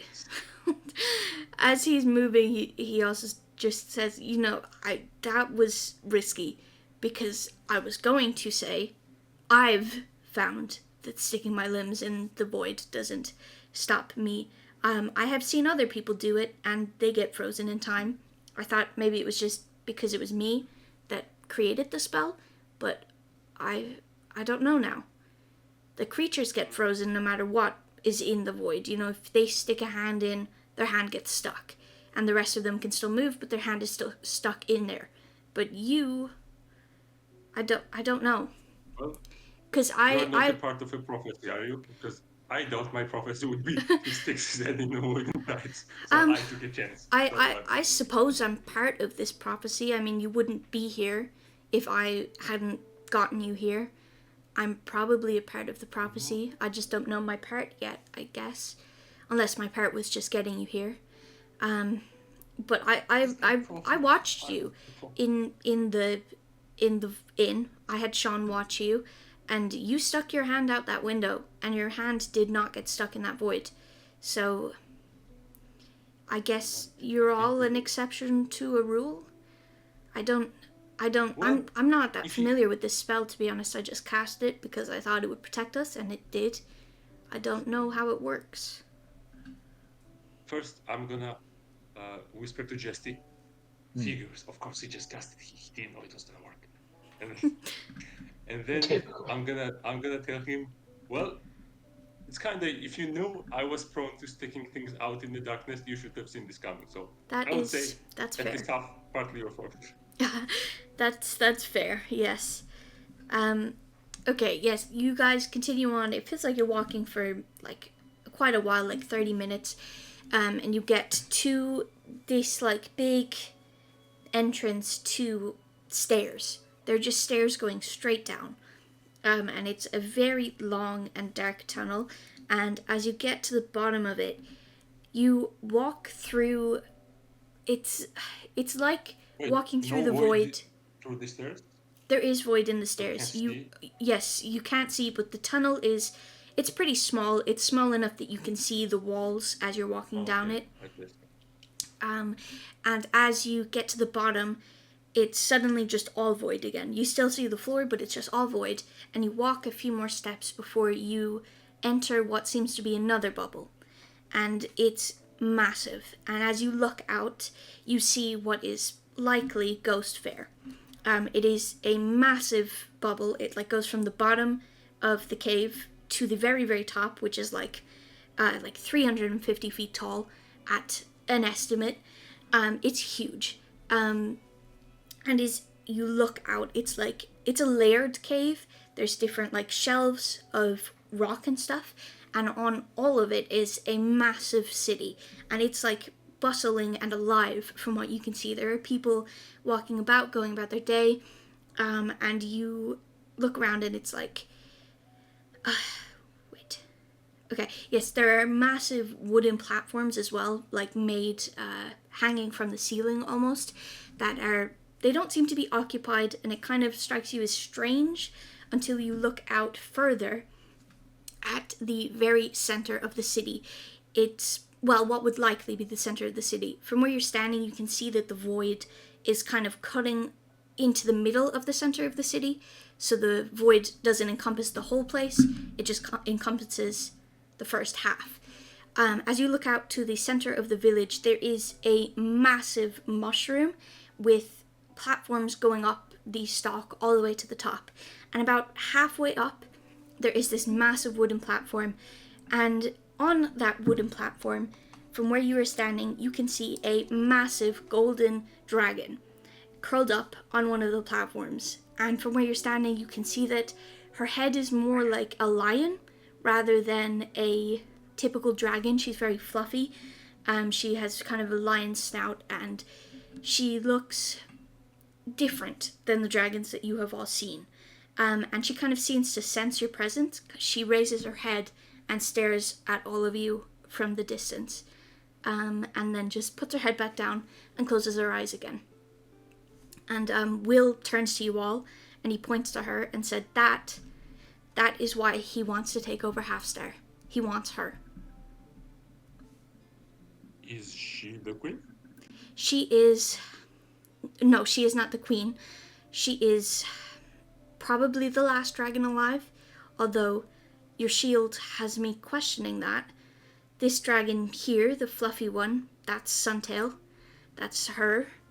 This other one, I mean, I didn't know any other dragons were alive, but if this shield is so important to this situation, and one half has Suntail on it, then there must be another dragon out there somewhere. But I don't know. He wants her to fight against the queen. I don't know why he thinks a dragon is necessary. His army is massive, so it doesn't really make sense to me, but that is what he is trying to do. He's trying to take her. She's not the typical dragon. She's a warden dragon. So instead of hoarding gold, she hoards people. And if currently I've lied to her a little bit, I told her that the world ended, and that's why the void is here, because she now thinks that Ghost Fair is the largest group of people that exists. But if Burdak gets to her, he can tell her otherwise, and he has a much bigger army than we have people here. She will turn sides immediately, and if that happens, we're all kind of fucked. So you can imagine why I don't want that to happen. Sorry, did you? I missed if this was noticed, but the dragon is approachable or not really? Like it's. She is. Or. She's far away, but you could definitely. But as in, like, she looks friendly. She looks friendly. Oh, okay. Yeah. This is like an allied dragon. Yeah. It's allied to him. The way he explained it is that if she kind of goes for, she hoards people, and she gets her power from her hoard. So if she found out that there was a bigger group of people, she would leave immediately and go and ally with them. So he's lied and said that this is the biggest group left, so that she won't switch sides, basically. I mean, from the shield, it looks like. I mean, Suntail? Was it Suntail? Yes, Suntail. Suntail, possibly, is a male dragon. She's female. Female dragon. It looks like it's possibly in love with another dragon on the shield. I did think that, yes, and I'm quite worried about the implications, but. Wait. If this is. Okay. Wait. I thought these were just two random dragons. I mean, I have the shield, but I just have the shield from they just gave it to me. It's not a special shield. Is it not two random dragons? I mean, I suppose as it could be. As in more symbolic, you mean? I mean, this sun. Sorry, I know you described already, but when you look at this you look at the actual shield. I mean, this is just a drawing. It's obviously, sort of rudimentary. On the shield, it's far more detailed. Is it Yeah. clearly Suntail? It's You look at it that de- dragon. it definitely looks like the same species. There's no really way to tell if it's her specifically, but it definitely looks like a warden dragon and a normal dragon, which is why he's made the connection. Warden Which dragons one is are the like normal dragon? the normal dragon. Can we just go show the Suntail? The shield? Suntail is the fluffy one. If you look at the thing, Okay, I see. one is labeled question mark and the other one is labeled sun. Yeah. Sun is the warden dragon. Yeah. Okay, He kind of Oh, but chuckles at the drawing. I'm not very good at drawing, but in my visions I did see the shield as it is, and on your shield it's like very much looks like the same dragon. Yep. I immediately hide the shield and I ask everyone, do you guys think we should show her the shield or should we keep it away? can we communicate with dragons? What's the? I mean, how does it work? He turns to you. She understands common. She doesn't really speak. I suppose I should explain how they work. They Do you can. speak Draconic? Sorry. I just asked Party, do any of you speak Draconic by chance? I don't think don't. any of you Oh, do. One of you has comprehend language, but it doesn't matter. He says, what was I saying? So they don't reproduce normally. I mean, they can, but I think that's why she's still here. She doesn't need to find a mate to reproduce. The way they work, they find someone powerful with a lot of magic and they train them. And then eventually, once the person is powerful enough, they basically turn them into a warden dragon. And doing that is like their final act on this earth. They pass away, and then this new warden dragon takes their place. She will speak in the minds of the people she thinks are worthy, which is it's a complicated thing to explain, I suppose. She kind of picks people that have potential to be more than what they are now, whether that's something they were born with or something that they have to overcome. The first time I met her, she wouldn't speak to me, but then I had a battle, and when I came back, she spoke to me for the first time. So she might talk to you all, or she might not. I really couldn't tell you. It's kind of a strange system she has, I suppose, but she might speak to you. But she does speak with you, right? She does, yes. Okay, I whisper to Jesty.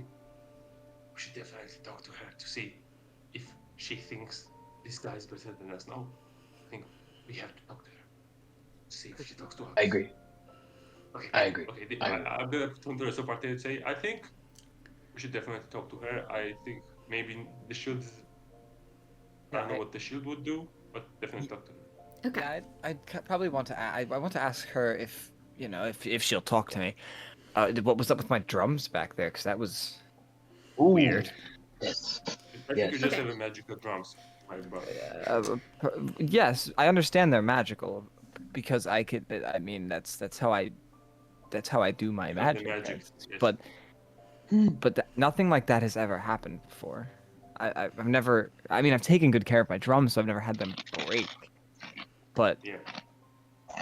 to see them I think be you put just back said, together exactly as they are. Yeah, I think you just said like magical repairing drums and you just didn't know it because you know I broke it in the town line. Regardless, I think we should probably go speak to the dragon. Okay. So I think I know.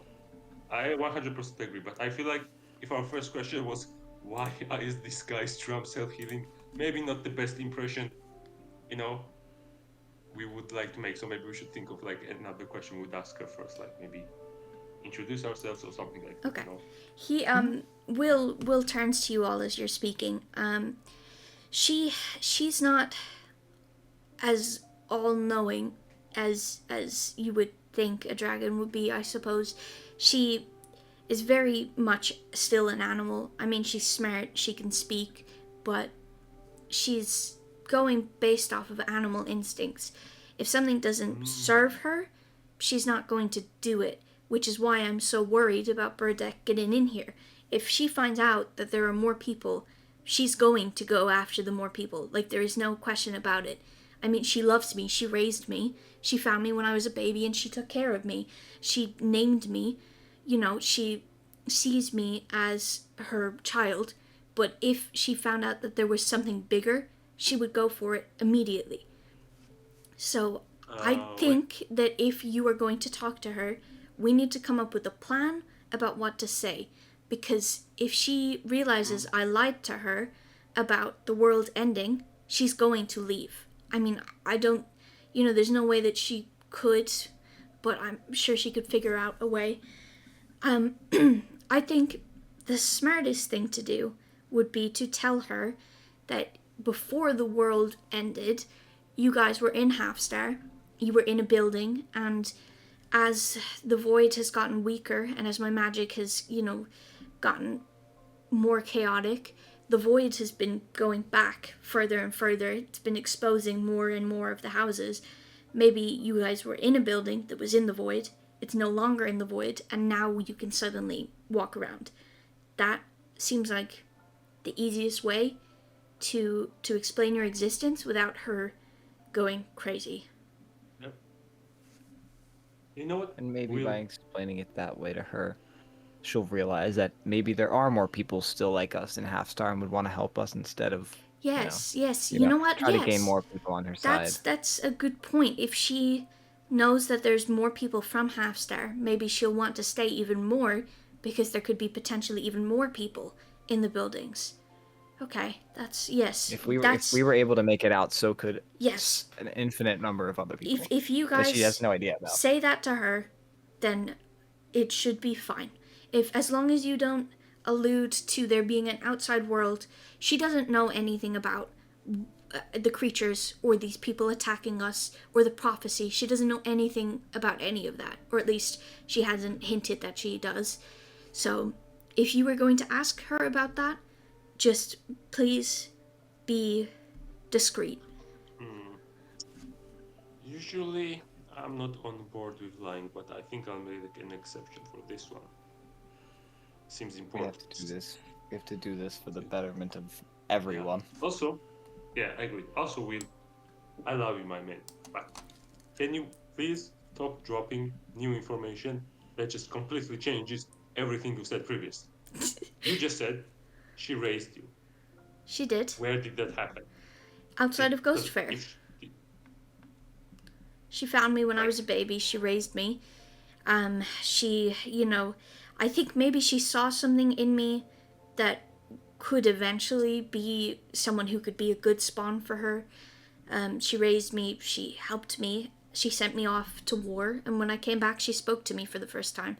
It was kind of, weird being raised by someone who wouldn't talk to you, but it is what happened. So she doesn't know So she never knew the outside world exists? Because I thought she did. She knew She did. She had never... Well, she doesn't talk to me much about before. As far as I know, she had never left the Underdark. She had explored the Underdark, though. When the creatures attacked, I put up the void, and I told her that something else had created the void, and that the void was the end of the world, and we were the only people alive. So before that, she knew there were other people. I suppose she just hadn't moved on because she thought there was so much potential here, and there was never a big enough reason to leave. But this Burdak has collected a lot of people. Like, they are already together. There's already thousands of people on his side. So there would be no waiting for more people to come. If it would be like jumping from one big horde to an even bigger horde immediately. Before, she would have had to gather people. Now she could just go straight there. I see. Okay, wait, so she, as like the people who live here, are they from everywhere, or are they specifically from the Underdark? They are from Ghost Fair and Halfstar. When the creatures attacked, Okay. I managed to get a lot of people from Halfstar down into Ghost Fair. I see.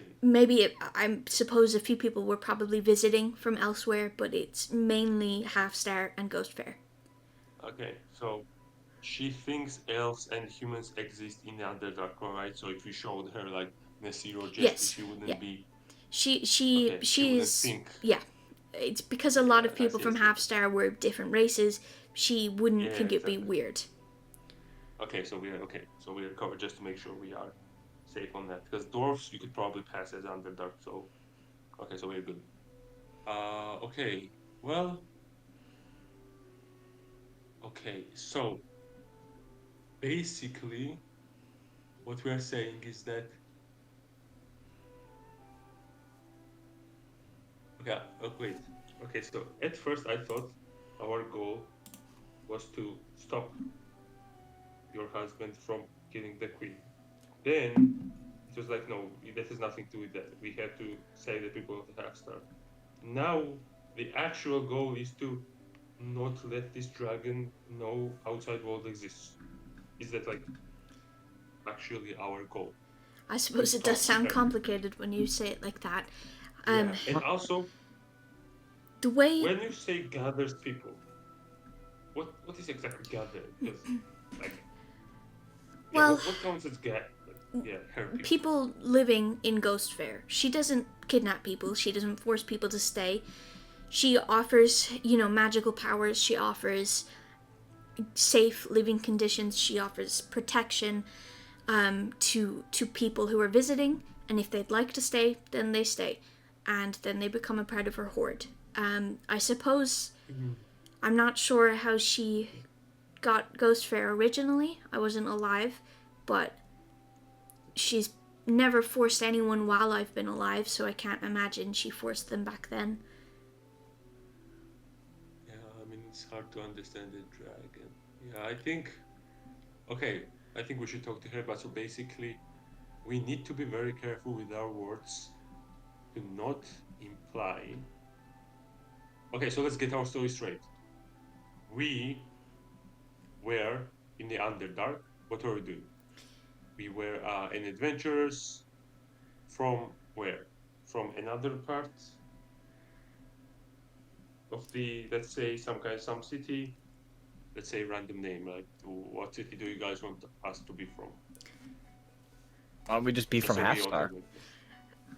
You're right. So we are Just be from Half Star. Star. Yeah, we're from Half Well, Star originally. we were from Half Star originally, but we were like on a quest. That's why we were outside of Half Star in the void. And then now that the void expanded, we are back. Yeah, that And works, I think. That works. Yeah, Yeah, that works. yeah. I will follow you anywhere, Durak.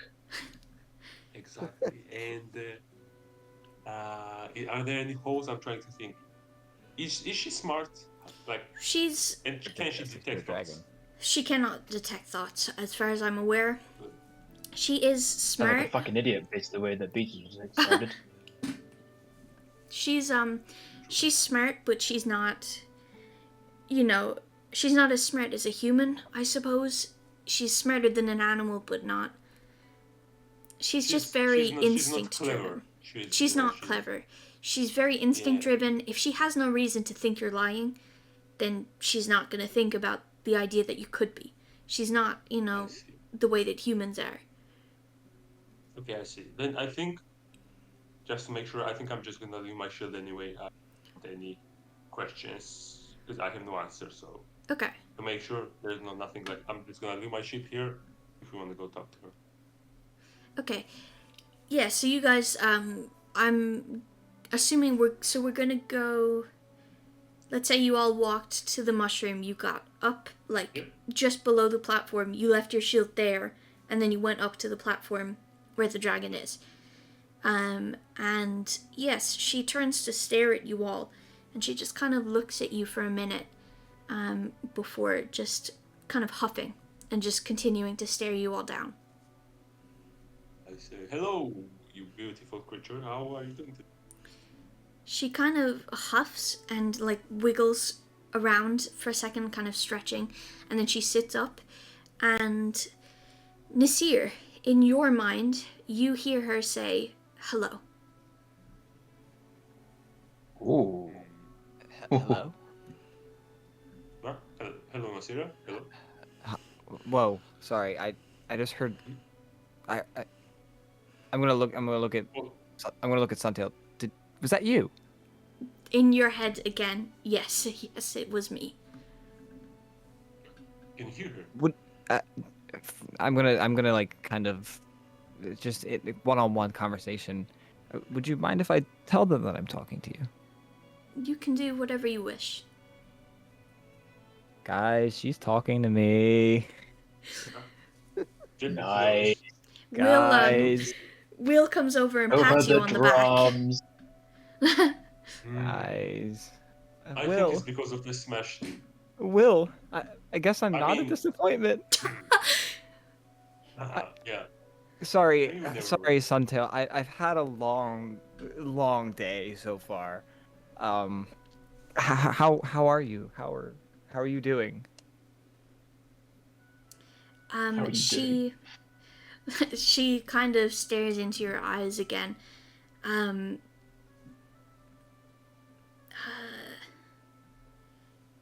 She looks between you and Will a few times, and then you get like the distinct feeling that she's talking to Will. It's kind of like a weird warm feeling in the back of your mind, which is, it's kind of hard to explain, but that's like you can kind of sense that she's talking to someone else. And he out loud just chuckles and says, well, they were in the void.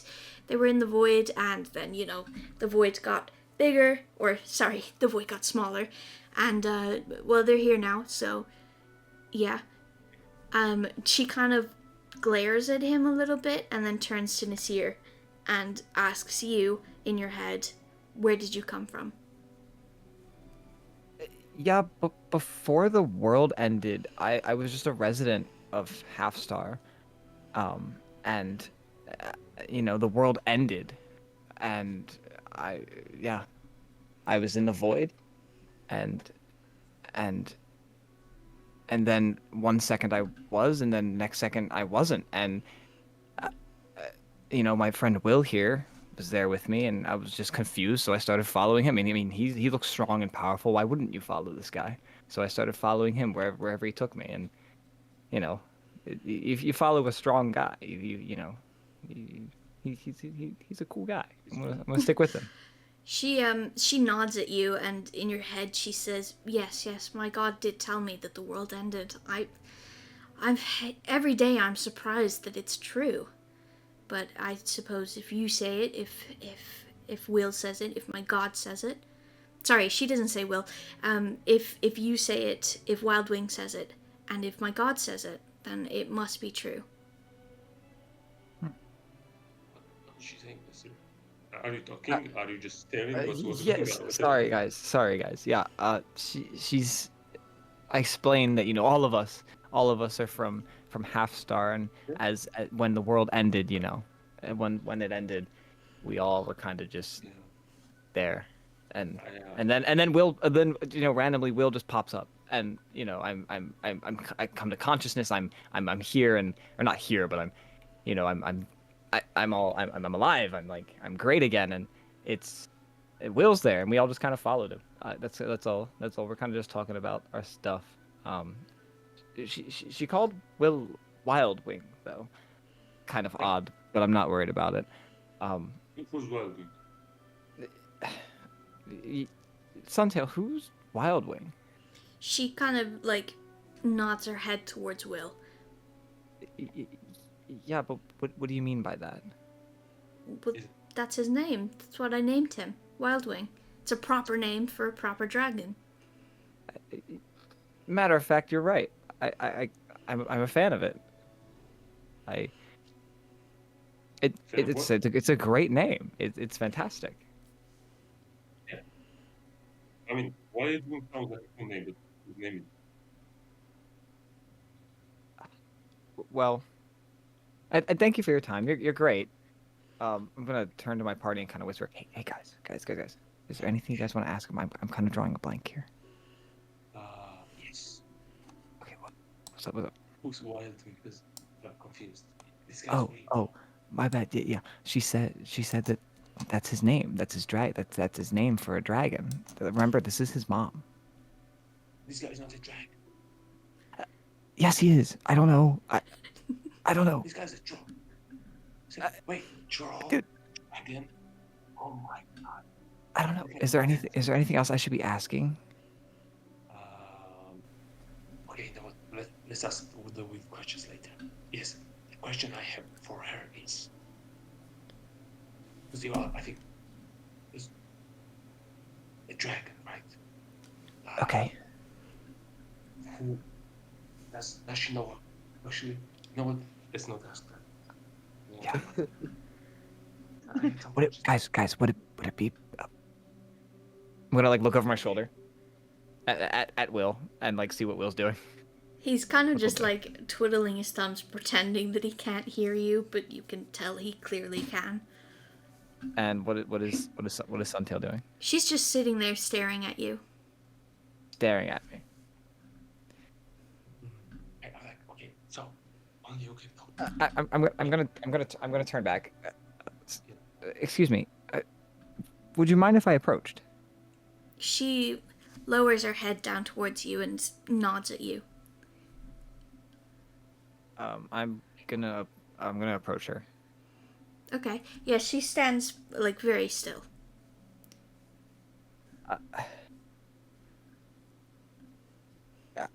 You're Wildwing. This is your son, no? Yes, that's my son. My spawn.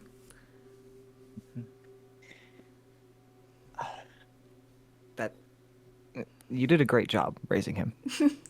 She chuckles and stares at him, but like you can kind of see in her eyes, they're kind of concerned. They don't look as happy as the chuckle maybe sounded. Are you okay? Yes, I'm okay. I worry about him. Those marks. I think the magic is becoming too much. Yeah, that's as someone who dabbles in magic myself, I can understand how it can be scary. Do you mind if I continue talking with my friends? Yeah, go ahead. Okay. I'm gonna head back to them. Guys, I'm really drawing a blank here. I really don't know what to say. Show the shield. Before we ask her, I have a question to Jesse. Jesse, do you know how dragons propagate? Do I know how dragons procreate? Is that the question you asked me? I think I have a textbook on this. We had lessons at school. Okay. Something about the birds and the bees, but Do you want to roll to try and? Yeah, I want to roll. Okay. Yes. Let's do animal handling. Animal handling. Okay, hang on. The 18. Okay, you know that. Yeah. You know that. Plus 2. Right. Okay, you know that dragons procreate the way that all animals do, but warden dragons specifically, they find a human that has a lot of magic potential, and they train them until they get like powerful enough, and then they turn them into a warden dragon, and then they die. So the human is like their child. There's no other warden dragons needed, although they can also reproduce normally. Okay. So, basically, when two dragons love each other very much, they do a special kind of cuddle with each other. So it's not. Or they also do a thing with the person as well. With a human. What? As I then explain as Peter just explained. No. With Will? No. I think Will fucked the dragon. I think, if I understand correctly. Jesse, I don't think this is true. No, it is. I read it in a book. Go to sleep, old man. Go to sleep. Son, wait, dude, listen. He's the son. What? We doesn't have a child. He's the child. How would fucking dragon make dragon's child? It's really weird, dude. It's really weird. I totally agree. I explain as trust Beetle you. explained. I trust you. Okay. No, I trust you. I trust you. I don't. I trust. I'm gonna go back over to the Suntail. Okay. So you're worried that the magic's becoming too much for him? Yeah, he's there's just a lot of, accidentally blowing things up. And I just don't like those marks. Right. Do you know how he got those marks? Was he born with them? Was he? No, it was. I think it's my fault. I've been training him, and just they slowly started to appear. Every time he cast a spell, he got a new one, and now he is like this. And being being a a person as I am, and all that fun stuff. Are you worried that this will have consequences for him in the future? This is something that it might get in the way of some other stuff that he's important for. I think it might kill him. I think it might kill him one day. I don't think that he'll ever become a warden. And you're afraid that if that doesn't happen, that's the end for dragons. Oh, no. I can find someone new. He's the first one I've raised myself. We normally find them as adults. I've never found one that ever got close enough to actually taking the power. And they always die, but this one, I found him when he was a baby. I raised him. It'll just be harder, but no, I'll find someone new. Oh no, is she dying? I asked Nasir because I could only hear Nasir's parts. Is she dying? No, no. I'll explain in a minute. So you're afraid that this magic is going to kill him, and you're afraid that, and you said that it's your fault because you trained him, but do you have no way of reversing the effects? No, it's he's become too powerful, and there's no way to take that back.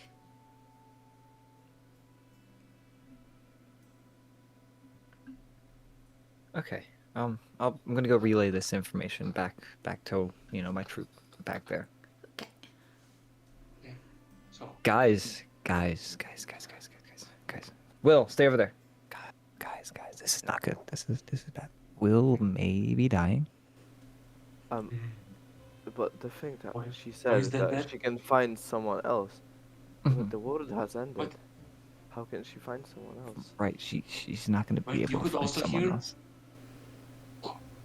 No, Nasir just explained it, as he said. Oh, sorry, I wasn't listening. Yeah, I was thinking about how I could procreate. Yeah, she's not gonna be able to find someone else. Have you questioned her about that? I should probably gonna- tell her about that. I'm gonna go to the dragon. What do you think of Jess? Whoa. What? Okay, Nasir, in your head, you hear her chuckle. That small one, he has potential. He could be a good candidate one day, but as he is now, not so much. He needs to do something first. And then, yeah, I think I could choose him. See, what's a shame. Good. What's going on? I'm glad you say that because with the whole world ending, if you hadn't found someone from probably this group, there probably would have been no hope. Well, I've already marked you. Oh shit. That's why I'm Jess, speaking to did you. hear this or no? Yeah, I guess you're right. I had forgotten about that part. What part, Nasir? Hi guys. Yeah, me and apparently Jessie. She responded. Oh wait, yeah, Durak's like up with her, right? Yeah. She's just like breathing You're right. heavily in Back his here. face. Get back here. Yeah. Get back here. Yeah, I'm back. Okay. She said she responded to your question in my head. She said that Mm. Jessie is he has potential. He Yeah. is potentially incredibly powerful, but he has to Yeah. do something first. He He never needs to told me study what that more. something was. Probably, yeah. Get your Yeah. nose in a book, Jesse. And then I told her that, if she hadn't found someone, if there wasn't anyone in this group, she was probably kind of screwed because the world had ended. And then she reminded me that she had already marked me because she's speaking with me. Yeah, but you are from this group, no? Yeah, Okay, It- yeah. But wait. it's But fine. wait, But wait, okay. Well, Why? Yes, Why wait. are you No, no, just wait. important? Sorry, Why just are you wait. the But most important person here? wait. What makes you I'm gonna. special?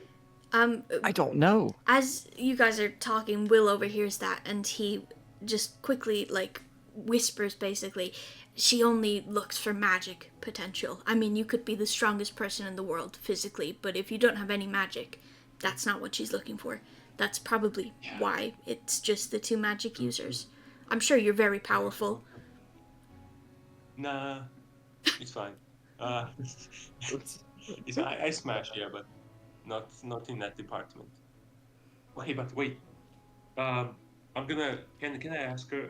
Sorry. How long would it usually take for a successor to become like successful? Like become like the next in line. She responds in Nasir's head again.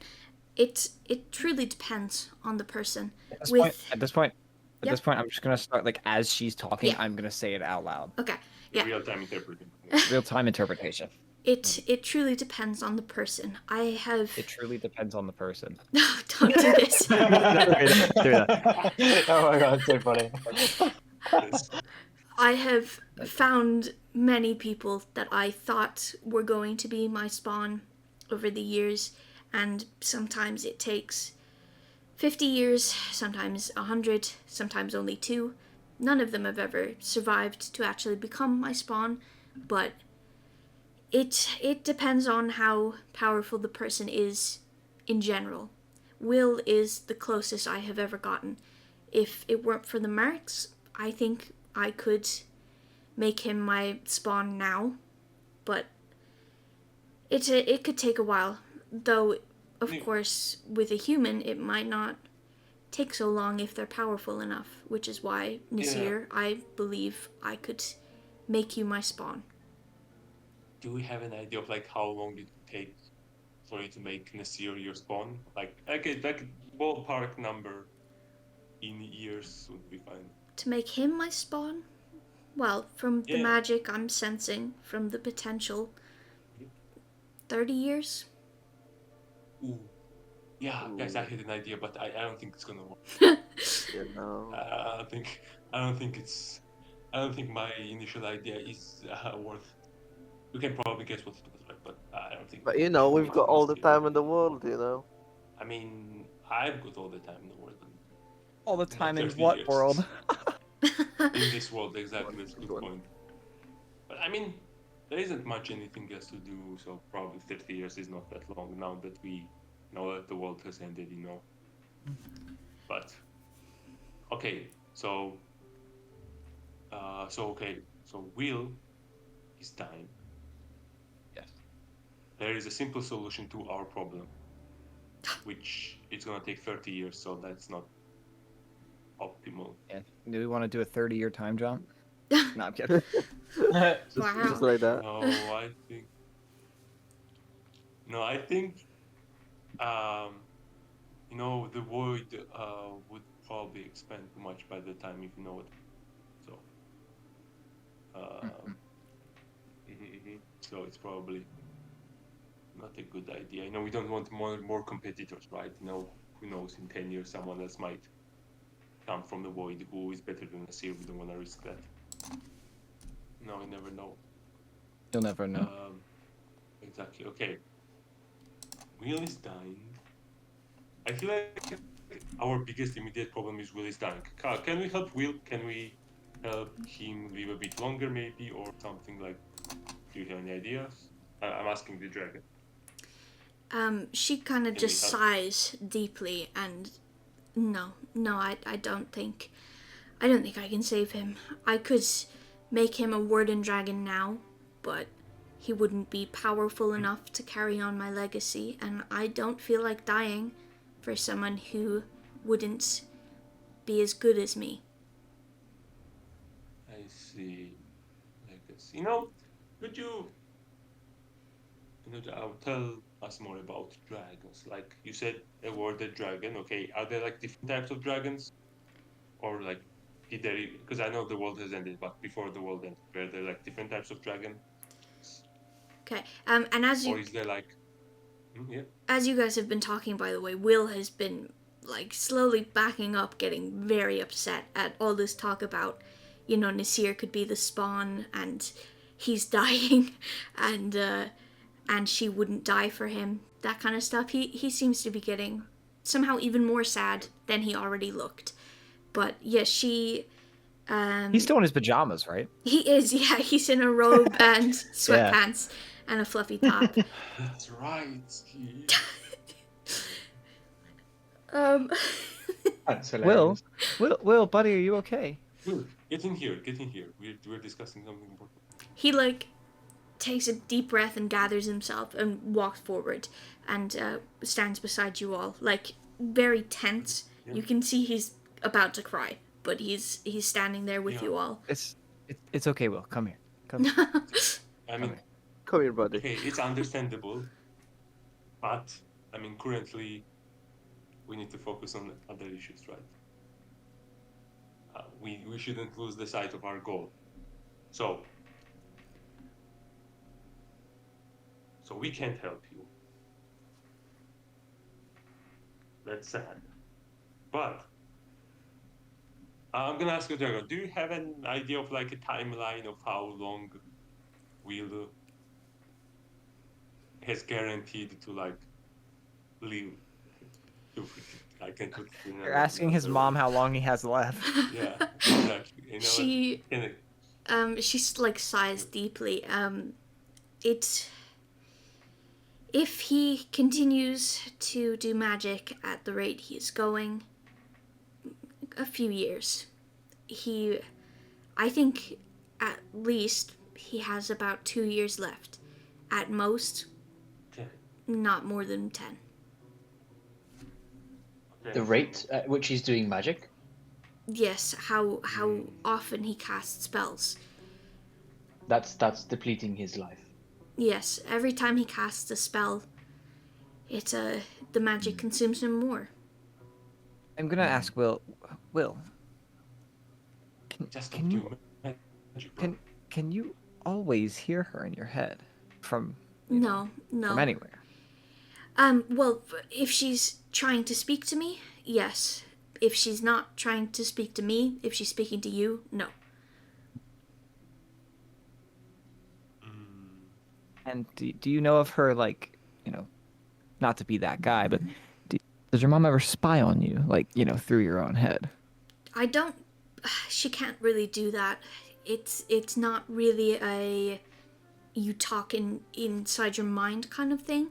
If she spoke in my head and I answered in my head, she wouldn't be able to hear me. I would have to speak out loud. So I don't believe she can be inside my head. I hope she can't, but I suppose anything is possible. if she could, we'd I'm gonna- already. I'm gonna take. Yeah. If she could, I think we'd all be dead. All right, I want to take everybody into one big huddle. I want to take everybody into one big huddle. Okay. All right, I'm gonna whisper this so that hopefully she can't hear. Okay. I'm gonna try to take us far away so that she can't hear what I'm about to say because I want to. She kind of between us. curls up into a ball and Just give us a second, yes. Yeah. Okay, guys, hear me out. She's saying that the magic usage of Will is what's killing him, right? We can kill two birds with one stone. Not no pun intended. Sorry, Will. Since Will is the one in control of the void, he's casting magic constantly. If we can save Half Star so that Will can deactivate the void, then he doesn't have to use magic as much, which means hopefully he doesn't have to die. Wait, We need to save Half Star to save Will. At this point, I don't care about his husband. Yeah. Sure, he's terrible I'm thing. not And if we can critical, yeah. we can save Halfstar, defeat his husband, Will's husband, and save Will at the same time. It's like it is the perfect round off. We can Yeah, I do it agree, all by but saving Halfstar. wait, Will. I have a quick question. What was the plan after you returned Halfstar and she found out the world didn't end and you were lying?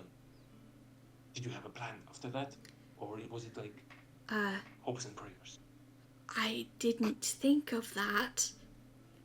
Fuck. Oh, okay, we have a Well, new hear me out. problem, Hear me out. guys. Well, it's okay. Well, At that point, if if we save Halfstar, then your husband probably won't. Your husband If we literally can doesn't save matter. Halfstar, These dragons are full. exactly, if we can save Halfstar and wipe out the evil, then the dragon situation doesn't matter. She can go roam free wherever she wants because there's no one to Oh. take advantage of her hoarding ability. Yeah, I suppose she wouldn't that want to true? leave. I Yeah, like if we can Well, if we can save Halfstar by taking out the bigger horde, then we Yeah. don't have to worry about her leaving. yes, her view would be that I was the issue. So I think if we succeed at saving Halfstar, the worst case scenario is that she kills me and finds a different spawn but stays in Ghost Fair, and I'm okay with that. Wait, why would she not go You to can above become the ground next where more spawn, people- Nasir. And I don't want Will to die. The best And case also- scenario. Should we also lie to her? So I don't know if she making us here her spawn. If Best we... case scenario. Best case scenario, she doesn't care that I lied. And we're gonna go with that one. Okay. No, For no, your wait, sake, Will. wait. I am slightly confused though. If she found out you were lying, why would she not go above ground to gather even more people? She I'm kind of confused on could. that part. She could, I suppose. It's Okay, so the worst case, yeah. Okay, so the worst case This- scenario, she kills you, and then she goes above ground and tries to gather more people. so. I'm gonna say this out of character because I feel like the pieces are there technically. So Halfstar and Ghost Fair combined are massive. It's a huge amount of people.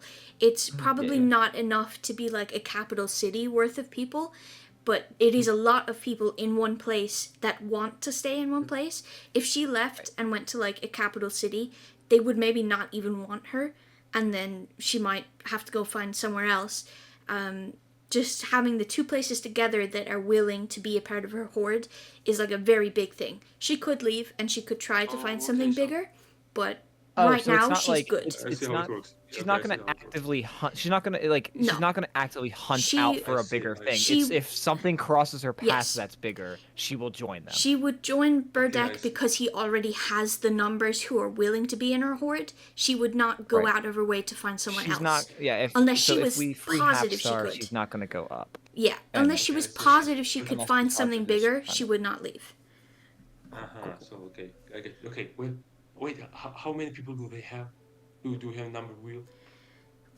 Well, from the last time I heard, a couple thousand, but it's been months, maybe close to a year. I'm not really sure. Time is a bit weird here, but it's been a long time since I heard anything from them, so it could be triple that.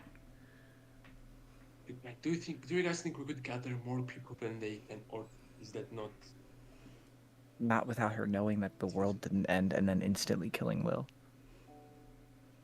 I mean, honestly, If we bring more people down here, yeah.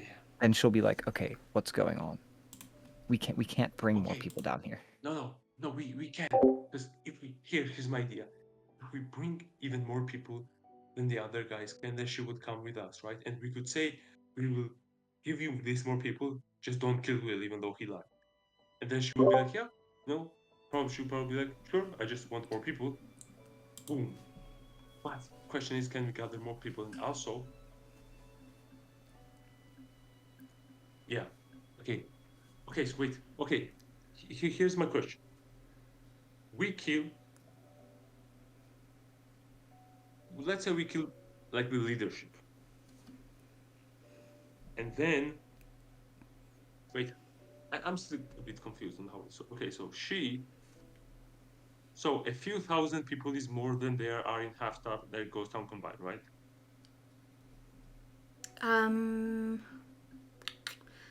Because otherwise, why would she live for those guys? Yeah. Does that make sense? I think that what it is that he's assuming they've gotten more than just a few thousand at this point. That was like within the first month they had a few thousand. Now, Exactly. after like a year, they'd have much more. Okay, get it. So he's the kind of risk is going that- based on that- assumption, I guess. Yeah, so the risk is that he has gathered more people than they are currently if we restore the Half-Star and the Underdark part. Like he would have more people than all of this combined, right? That's our risk, and then she would go with him. Yeah, our Okay. risk is that Okay. our risk is that there's more bad guys than there are people here, and that she would go with the bad guys. Exactly. Okay. Yeah, okay, that makes sense. So, what's the plan? I know, I've been thinking for a while, and I kind of fail to see how we can save the world. Like, do we kill those guys? But even if we kill them, like all the leadership one guys, Well, hear me out. If we kill the leadership, the other people are gonna crumble as well. will they though? Top down scheme. You know, you got one guy in charge. If you kill them, the next people under are gonna be like, okay, either they're gonna take power and we kill them, or they're gonna be like, oh snap, they just killed our big boss. Gotta dip. Don't want to die. Yes, and I would agree with you, but we have to take into consideration that they will probably gather because they want to dethrone the queen. And as long as they want to dethrone the queen, those people will still gather under new leadership, no? So you know, kind of like what I'm saying. If it was like, if their goal was to get this dragon, their goal isn't to get this dragon. Their goal is actually to dethrone the queen, and they just think they need this dragon. So it's like, even if we get rid of the leadership, the queen is still there. The people still would want to get rid of the queen. So maybe like someone new comes in. It feels like we are not treating like the root, right? It feels like we're treating the symptom. Mm-hmm. And I'm trying to think, what's the root? How can we do it? Because I'm thinking, what if we, and it's just a thought, what if we kill the queen? If we kill the queen, then like there is no group of people who want to get rid of the queen. So most of his support would disappear because they don't necessarily support him, right? They just want to get rid of the queen. So if there is no queen, then he would lose most of the people, and then there wouldn't be enough people for there to be more people than there is in Half-Star.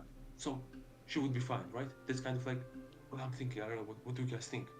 Like, Yeah, I'm gonna What if I'm gonna he's ask just Will. scheming something bigger? Like, he doesn't need this dragon to take over the queen, like topple her, I guess. Mhm. So maybe he's just scheming something bigger. That's why he needs the dragon. or maybe the queen is a dragon. What? Yeah. Because there's two dragons, right? We have to remember. We have to assume that Yeah. there's another dragon because of like the things. So I've been thinking, who could be the next dragon? And of course, Will is the dragon, but I don't think. Does the Will count? I would say it's probably not Will, like on the shield. So if there's another dragon, and he needs, like, why would he like overthrowing Queen has nothing to do with the dragon? So what I'm thinking is that only kind of like halfway it would make sense is if the Queen is or has her own dragon. Maybe Queen has her own dragon and the dragon considers all the Queen's people his own people. So he needs his own dragon to beat the other guy, and he will entice him with being like, if we beat the other guy, you'll get all his people, kind of, no? Will, How do you- would he know? How would yeah, he Will, know why about that? why does your husband want this Why does your husband want this dragon? Real quick, I forgot to actually send what the real shield looks like. When you guys Oh, yeah. saw that fucking drawing. Oh, Mhm. that's amazing. So Will turns to you. Oh, What she did you said ask? Why does he want the dragon? Yeah. Why does his husband want the dragon? I don't know, and that kind of worries me. I think that you're onto something. It's probably that she has a dragon that we don't know about, or that she is a dragon. That could also be possible, I guess. Okay. Maleficent. Great. Okay, so good. Now we are all on the same page. Now we are into territory where Will doesn't have answers, so let's progress. We need to take out the queen. So I'm kinda, because like, what's the worst case scenario? I'm thinking, worst case scenario is someone new comes. Like, even the worst case scenario okay. is that we take He out the becomes- queen, and in He a becomes the king. incredible, we just go and kill the queen, overthrow the queen, and then in an incredible overturn of events, Will's husband becomes king anyway, Yeah. just But by then sheer just force keep him and as well. power. Because if that many people want to overthrow the queen, and Yeah. we do it, will we be seen as their heroes? Will they just disband anyway because we're the ones who did it, you know, not their big boss, and they're gonna maybe see their bosses as incompetent or something. I think that Okay, here's. Yeah. I think that the group is very much both. They want to kill the queen and they want the throne for themselves. And it's easier to kill the Exactly, but for queen if you're all themselves. together. Yes, but they all want it for themselves. Yeah. Not for your husband, I which means yes. I think that if he which succeeded, means that- they would kill him and take the throne. That everyone would Exactly. fight each other. What if we just help them overthrow the queen and then Wait. just start chaos? Exactly, and if they fight each other, they're splintered, so they probably don't even have people, right? Yeah, if they're splintered, then they wouldn't have a single band of factions. They would all just break up into Exactly. smaller groups. Or even better, we overthrow, because there's two possibilities. We overthrow the queens. If we become the heroes and people start to follow us, then we can shadow puppeteer sponsor one of them. Let's say, for example, Inspira. She'll be like a puppet monarch in the sense that, you know, We are not joining sides with Inspira. I'm just saying. I'm just you know, throwing out ideas. We can just like bat the crazy ones out. But basically, what I'm saying is that worst case scenario, apparently, we overthrow the current queen, and then there's a fight over the next one, the king or queen, and there being a conflict and fight inherently means there's not enough people on the same side for the dragon to prefer it over current population, right? Hmm. So I'm just thinking, right? I'm just, you know, I'm technically a good guy, but like just looking at it like logically, I don't see what's other than like, okay, killing a person is bad, but I've killed a lot of people, so no, it's not like, oh no, I have to kill a guy, queen. Oh no, like I'm not gonna go into like that moral dilemma part. But like killing her, it just seems not gonna like a solution. I'll be thinking, It is a and solution. that's the only solution I'll come to. Like killing the other guys doesn't really help. Like that's the only real solution I'll come to is like killing the queen. Will, I don't know. What do you think? Is that what we're supposed to do? Like, do we have any like visions? Is that how we save the world? Do we have any? Yeah, Will. What do your visions say? How do we win? I've never seen you kill the queen, but that doesn't mean that you can't or that you shouldn't. That sounds like it could work. Yeah, just in my visions, it's just you fighting these people and these creatures in different locations. It's never, this is how you win. I wish it was. I really wish I knew. But, you know, that sounds like it could work. Yeah, that sounds like a good idea. Wait, As long If- as, of if course, she that doesn't have a works- dragon. of course. Wait. Okay. I have a quick question. What was the prophecy? Do we know what was like the actual prophecy? Did we never read- ask? Sorry, Yeah, above table. yes. Did we never ask Will what the prophecy is? We never No. know. We I didn't. no, I No, you think didn't. not. No, you didn't. Guys, wait, Okay guys, then. stop. What was the actual prophecy? The Like, prophecy... Will, could you? The prophecy was that a half-orc barbarian, an elf wizard, a dwarf fighter, and a human bard would save Suntail. They would, you know, save Half-Star. They would save Suntail, which saves Half-Star, which saves Faymir, basically. That was kind of it. It didn't tell me how you do it. Didn't even really tell me why. I didn't know for a while what you were saving it from. Until you know, he So betrayed the me. prophecy doesn't say we are heroes. The prophecy just No. says we save people. Well, And you can save people yeah. while being a villain, right? You don't You necessarily can. have to be a hero. And I've seen in my dreams, I've seen you fail. And that doesn't always lead to you all dying either. Sometimes half star falls and you all live. So really, I don't think the prophecy helps much, unfortunately. Yeah, that prophecy was definitely not that helpful because we stand like I'm still thinking killing the queen is what we're supposed to do, or like the highest chance of. When you say the prophecy was not that helpful, you feel kind of like almost like a hand kind of slap you on the back of the head very gently, like somebody cuffed the back of your head. There's nobody there, but you could feel it. Sorry guys, I'm getting chills. Well, I just yeah. Okay, I'm confused. Honestly, no. Usually, yeah, I'm lost. Like, if you told me, here, I give you the wish spell, fix it, I wouldn't know what to do. I'm lost as to what the actual problem is supposed to save anyone from. Because like, let's say, because here's actually what I realized, Will, and I want to hear opinions. Let's say you release the magic like right now, right? For example, and then she finds out you are lying, right? And then she goes with them. Then they fight the queen, right? So far, so good. Yes. Let's say they lose. Okay, that's good for us. Okay, they lost. At least there's no like, at least things are staying the same. If they win, we already established that they would split when deciding to choose the new ruler. So then, even if it seems like if we just release the magic, she joins them, they fight. If they lose, it's good. If they win, they fracture. There's not enough people. She at least comes back.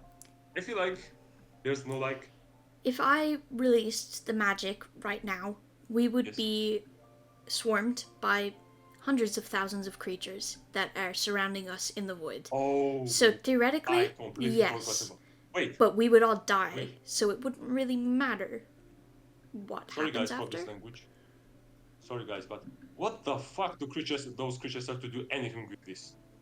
I just completely forgot. I think that they're under his control. I'm almost positive he sent them. I don't know how. I don't even really know what they are, but I think he sent them. Whether he's making them or he's finding them, I don't know. I've never heard of these things, but I think that they're from him. Okay, that makes a bit more sense. So realistically, we really don't know that much about him right now. Yeah. I mean, he wasn't telling me about all of his evil plans. He asked me if I would join him. I said no, and then he worked against me for months. So I really don't know much. No, rookie mistake. Well, I didn't want to use my mother as a weapon. And I did not want to see him as a king. I think I've come to a conclusion. You know, this whole queen and this entire thing, it seems kind of distant. Correct. And we have a guy here, Will. Maybe we should just kind of like ignore the other part until we have some more answers and just focus on saving Will. And saving Will includes, kind of like probably getting rid of the monsters at least, right? Because until the monsters are kind of like taken care of, it's hard. And also getting rid of like making sure Will doesn't need to use as much magic. I think if we can reduce, maybe not even completely save Half Star. If we can completely save Half Star, I believe we completely saved Will. But even if we can make a dent and reduce the amount of magic that he has to use, exactly, then this is a huge plus. We could maybe buy him more time. Exactly, because like we've been discussing how to save Half Star. Like there's too many. Like we don't have enough information. So I feel like baby steps, right? First, let's see what we can immediately do to reduce Will's magic use. Who knows? Maybe we can go from like 2 years to decade if we kind of like do that. Right. Even without saving Half Star somehow. I feel like that buys us enough time to work with the will to save Halfstar. I feel like that should be our main focus for like our next immediate steps until we have enough information as to where you're like, okay, this is actually what we need to do to save Halfstar, and of course saving Halfstar will save Will. I don't know what you guys think. Yep. Yeah. Okay. Yeah. Okay. Well then, Will, how can we help you use less magic and die later? Okay, as you guys finish up your conversation, Suntail stands up and kind of shakes herself off, and then she takes flight and flies across the cave. It's like 300 feet away, it's a good distance, and she lands on top of a wooden platform that is got a bunch of blankets and stuff on it, like a lot of blankets, and she curls up on top of it and goes to sleep. And it's like almost the second she is gone, you hear a fizzling noise behind you guys, and you turn and there is a portal opening up, and out of that portal comes an elf woman, one of the creatures that you saw earlier, and two large wolf-like things. And Will turns and sees them, and he just like with a flick of his wrist pulls the void further towards you all to encompass these people. And then he watches as these people continue to walk, and they come out of the void, and the elf she's smirking, and she's kind of like very gleeful at the fact that the void didn't work, and they start running towards you, and Will once again pulls the void forward, and they come straight back out of it. And I think we're gonna roll initiative. Oh god. Why are they immune? Why are they immune? Okay. Oh, they're immune. Oh god, I rolled so bad. Oh god. Shoot. Okay, nobody saw me their initiatives yet because there's a thing that we need to discuss first. So, Okay. obviously Will is going to fight with you guys. Do you want me to play as Will, or would you like me to give you his character sheet and you guys can collectively make the decision of what he does? No, Either you can way. play as Will. Okay. You play Will. I'm going to play him as how he would, which is not to Exactly. conserve magic. Like, he doesn't care about being alive, so he's going to use magic. Okay. Okay, that if that's what the story needs. That's what the story needs. Okay, let me... Just tell him not to do that. Guys, we can communicate with him. Guys, Well, it's great. guys. I just learned counterspell and I'm using them all on Will. No, I'm kidding. I didn't. No. Oh, my heart stopped. I'm kidding. I'm messing with you. Let Wait, the me... funny thing is if you accidentally counterspell the void and everything just gets dispelled. You're so right. We just Okay, the entire Alrighty. story. so I'm sharing my screen. Whoops. How do I... Wait, do we recognize the elf woman? Do you recognize what? Oh my. The woman? No. The elf woman. The elf? No, you do not recognize her. Okay. So... Right, let's... Hold on. You said that the minute Suntail flew, like the second Yes, she is asleep. almost the second she has left and fallen asleep, they appear. Almost like So they they were knew. waiting. And you remember that earlier, Will had said that every time he enters Ghost Fair, he gets attacked by things coming through portals. So it's almost like they're watching, or they know somehow when it's an opportune moment to strike. Okay. Why would they not do it while she's awake? Because then she would know there's people outside, right? Maybe they know something that we don't. Okay, this is looking more and more sus. I'm not gonna lie, guys. It's looking more and more sus. Okay. Let me really well, well. quickly... Okay. Also, I just want to say Will's character design is fantastic. Thank you. I was very proud of him. And also, I like him a lot. Beautiful. He's beautiful. It was like the second I'd actually designed him, I was like, fuck, this is a different character now. He was meant to be like really cool and mysterious, and then I was like, actually, what if I made him pathetic and he was wearing pajamas? So, if he was full, this session would have gone so much different. yeah. But I hate powerful, like, all-knowing, whatever. Exactly. So, fuck it. Pathetic man who misses his evil boyfriend. Um, We should put like the powerful guy in front of me. What I a good, definitely what a would. good trope. yeah, That's fantastic. I was just like, Pathetic what? man who loves his evil boyfriend is Yeah. wonderful. What if I made him gay, and what if I made it sad, and then suddenly he was a different person? Okay. So we can't Initiative. derail the story, or we are homophobic. Makes sense. I didn't mean to do that. You're allowed to kill the. Like, I'll make other gay characters so it balances out. No, we can't. We can't. I don't want to get cancelled after the episode. So You know, if this was not after recorded, season 1, it will never be the if this same. was, yeah, if this was not recorded and publicly available, He'd be dead. Immediately. Okay. Yes. Wait, what did we? Oh wait, it was the wheel thing, right? We decided that. Yeah. Okay, everybody, what is your initiatives?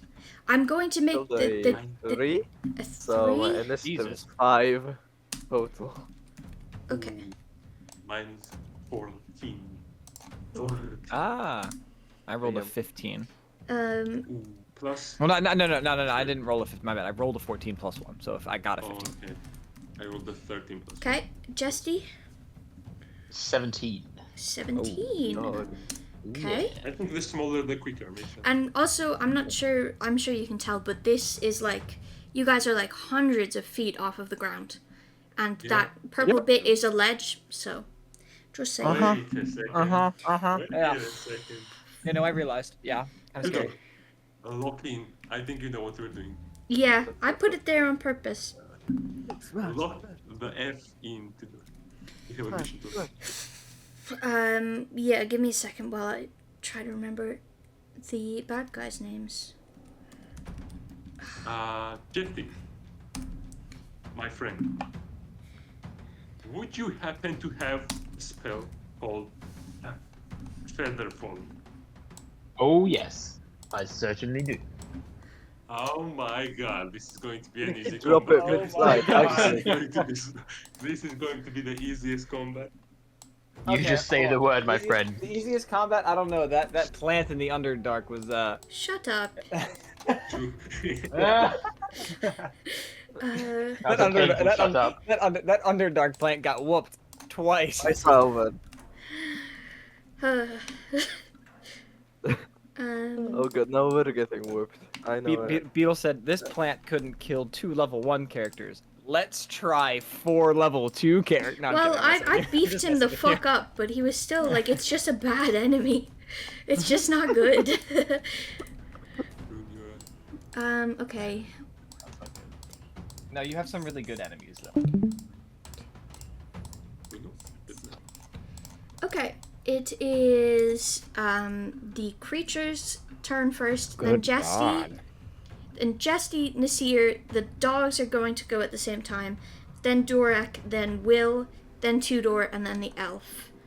Because I The Wait. creature's rolled, the funky looking one, I right? rolled a 5 and a 4. Yeah, the creature is this freak. Okay. And then the elf is that one is the human, and This then the one. wolves. Okay, cool. Yeah, the doggies. Okay, fuck, it's Wait, so many Am icons. I within 5 feet of all the guys? I would say that you are. There's 10 feet. I mean, Like this would be 5 Okay. feet. oh, I see. Yeah, So this is 10. Doesn't really make sense because why would you be standing having a conversation 10 feet apart? But we'll go with it. Okay, who's first? It's the Sworosporn. Oh, no, didn't say his name. Let me fix this too. This is annoying. Okay, The creature. the creature. We'll just call him that. This guy. He is going to. Where is the stats for him? My god. Here we go. Okay, he is going to run towards. I feel like he's just gonna beeline to.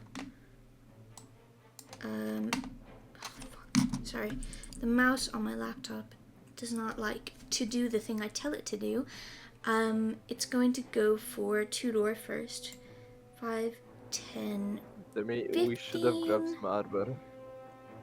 15, Nah. 20. I'm gonna say you guys do have armor. I'm pretty sure you grabbed some at some point. So I'm gonna allow that. That's okay. I Okay. think Okay. as long So as hold you, on. You guys have What armor. armor? We got it in Yeah. Frostwick during the time warping stuff. You kind right, of right, stole yes, you stole a bunch of stuff. Oh yeah. And I'm just gonna say you It's the kept same it. armor. Doesn't make sense, but you kept it. It was magical Sure. armor that didn't get affected by the time loop. There we go. Okay, Yes. So We okay. love Okay. Okay. British. he's What going armor to. do we grab? Though, tell me. I cannot remember. Just go back to 16. what your original was. It's fine. You picked up an exact copy of what you had. Yeah, an exact copy of exactly what you had on before. Okay. Demi, what did we have? We had 16. The chainmail. The chainmail. Yeah, 16 plus the- 2 for the shield, right? Plus the 4 Yes. shield. Yep. But I Durak, you yep. don't have your shield. Tudor, you can put it up I whenever. did not. Okay, Yeah, you left your shield back there. so it's going to first try to slash you, which is 19? 19 hits, right? It's that hits. Okay, yeah. thank God. At least the first attack hits. Okay, so that is... Should have gotten the dice beforehand.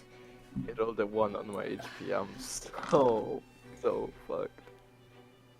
Oh yeah, I forgot about that. You were so fun. You did rolled HP? I rolled a 1 on HP. Oh. Okay, that is 7 points of piercing damage. And then it is going to... Oh, I have these the wrong way around. That's fine. It is going to reach over you. And it is going to throw its arm. One of its arms is like a hook-like thing. It's the same, normal human-sized arm. The other arm is really long and kind of drags behind it with sharp claws on the end. It is going to reach over you and slash at Durak. Oh. Oh, 15 feet reach. Oh my god, I'm actually rolling good this time. Uh-oh. Uh-oh. Does a 24 hit? Oh my god! The fuck? Okay. Oh, wow. You rolled Hold 19. on. Okay, I feel like this is gonna go downhill real quick. This is my first turn and it went good. That's 8 points of slashing damage. That's not bad. Well, it was What HP do you have? pretty much the Let's highest see it could have done. Okay, and that is its turn, which means I think it's Jesty's turn. Yes, Jesty, it is your I'm trying go. to see. What does this thing look like?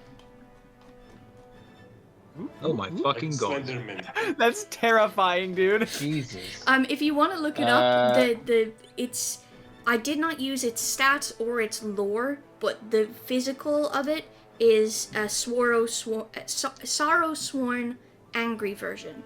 I did not use the lore or the stats, but that's what he looks like. Did Do we know what you just make your own stat blocks for them? Yeah, yeah, basically. Okay, yeah. I just like, if this creature looks cool, I'm gonna take it, and if it normally is Yeah. for a party of level 10, well, I'm just gonna dumb it down. Just gonna dumb it down. That is I'm exactly gonna what down. it is for Kronwar. Although I'm I not just looked through the tokens. not good at it, because obviously so far you have absolutely destroyed everything I've ever put in front of you, but It's okay. I'm learning. It's okay. Don't worry. I'm learning, I'll get there. Okay. We're starting to die. You know. Okay, it It would be is... funny. It's Jesty's turn now. Okay, I'm not gonna overcomplicate it. I'll just do a magic missile at this thing. Okay, Not gonna sugarcoat roll it. damage. Yeah, no messing around. Hey, oh, good. That's fun. Nat 1. Oh no. Oh wait, roll Wait, damage. You magic said. doesn't Yes, always damage. hit. They Yeah, always it hit. never misses. It always hits. Ah. Well, I'll take that one. That's good. So it's 3d4s, right? Yeah. 2, 1, Plus one. 2. So yeah, 5. What, plus 3 then, or Okay. plus 1 overall? Yep. I don't know. No, plus one each, so plus 3. No. Oh, nice. Okay, 8. Okay. Cool. Yeah. You fire the beams into it, and like as each one hits its chest, it sort of like slowly flinches backwards basically at every single hit, and it lets out like an awful screeching noise as the bolts like kind of burn part of the flesh off of him as they hit it. And And what is there a specific damage type on magic missile? Does it say Force. what damage type? Force damage. It's force damage. Yeah. Okay. Yeah. So it kind of burns as it hits him, but he seems to be fine. He's still like, standing upright. Do you want to move or anything, or? I think I'll I'm gonna stay. shout, get close to me. Go on. Get close to me. Okay, I'll get as close behind Durak as I possibly Here can. or here? There. That's that. Yeah, that's good. Okay. Then it is Nasir's turn. Yay! I love when it's my turn. It's so fun. Okay. Let's see. Okay. No, that's not useful. Okay, I'm going to use my movement up to, like just next to Jesty. Yep, right there. Perfect. Wonderful. And what is the range on that? I can touch Durak from here, right? Yeah, that's From 5 this range? feet. Okay. Yeah, I'm gonna touch Durak. And cast guidance. Okay. So, if you need to make a skill, you get an added 1d4. Go and grapple them. Do it. No, because we don't have that before. It's fine. Okay. We are gonna do the thing we thought, right? Me in the middle, you in the front, those two guys in the back. If they get back, I protect them. Yes. I heal you. You drain them. I'm on 10 right now, by the way, just saying. Don't I'm worry, on I got you. 17. What's your max HP? 17. Okay, deal. Alrighty. And then with One more hit and my you can heal me.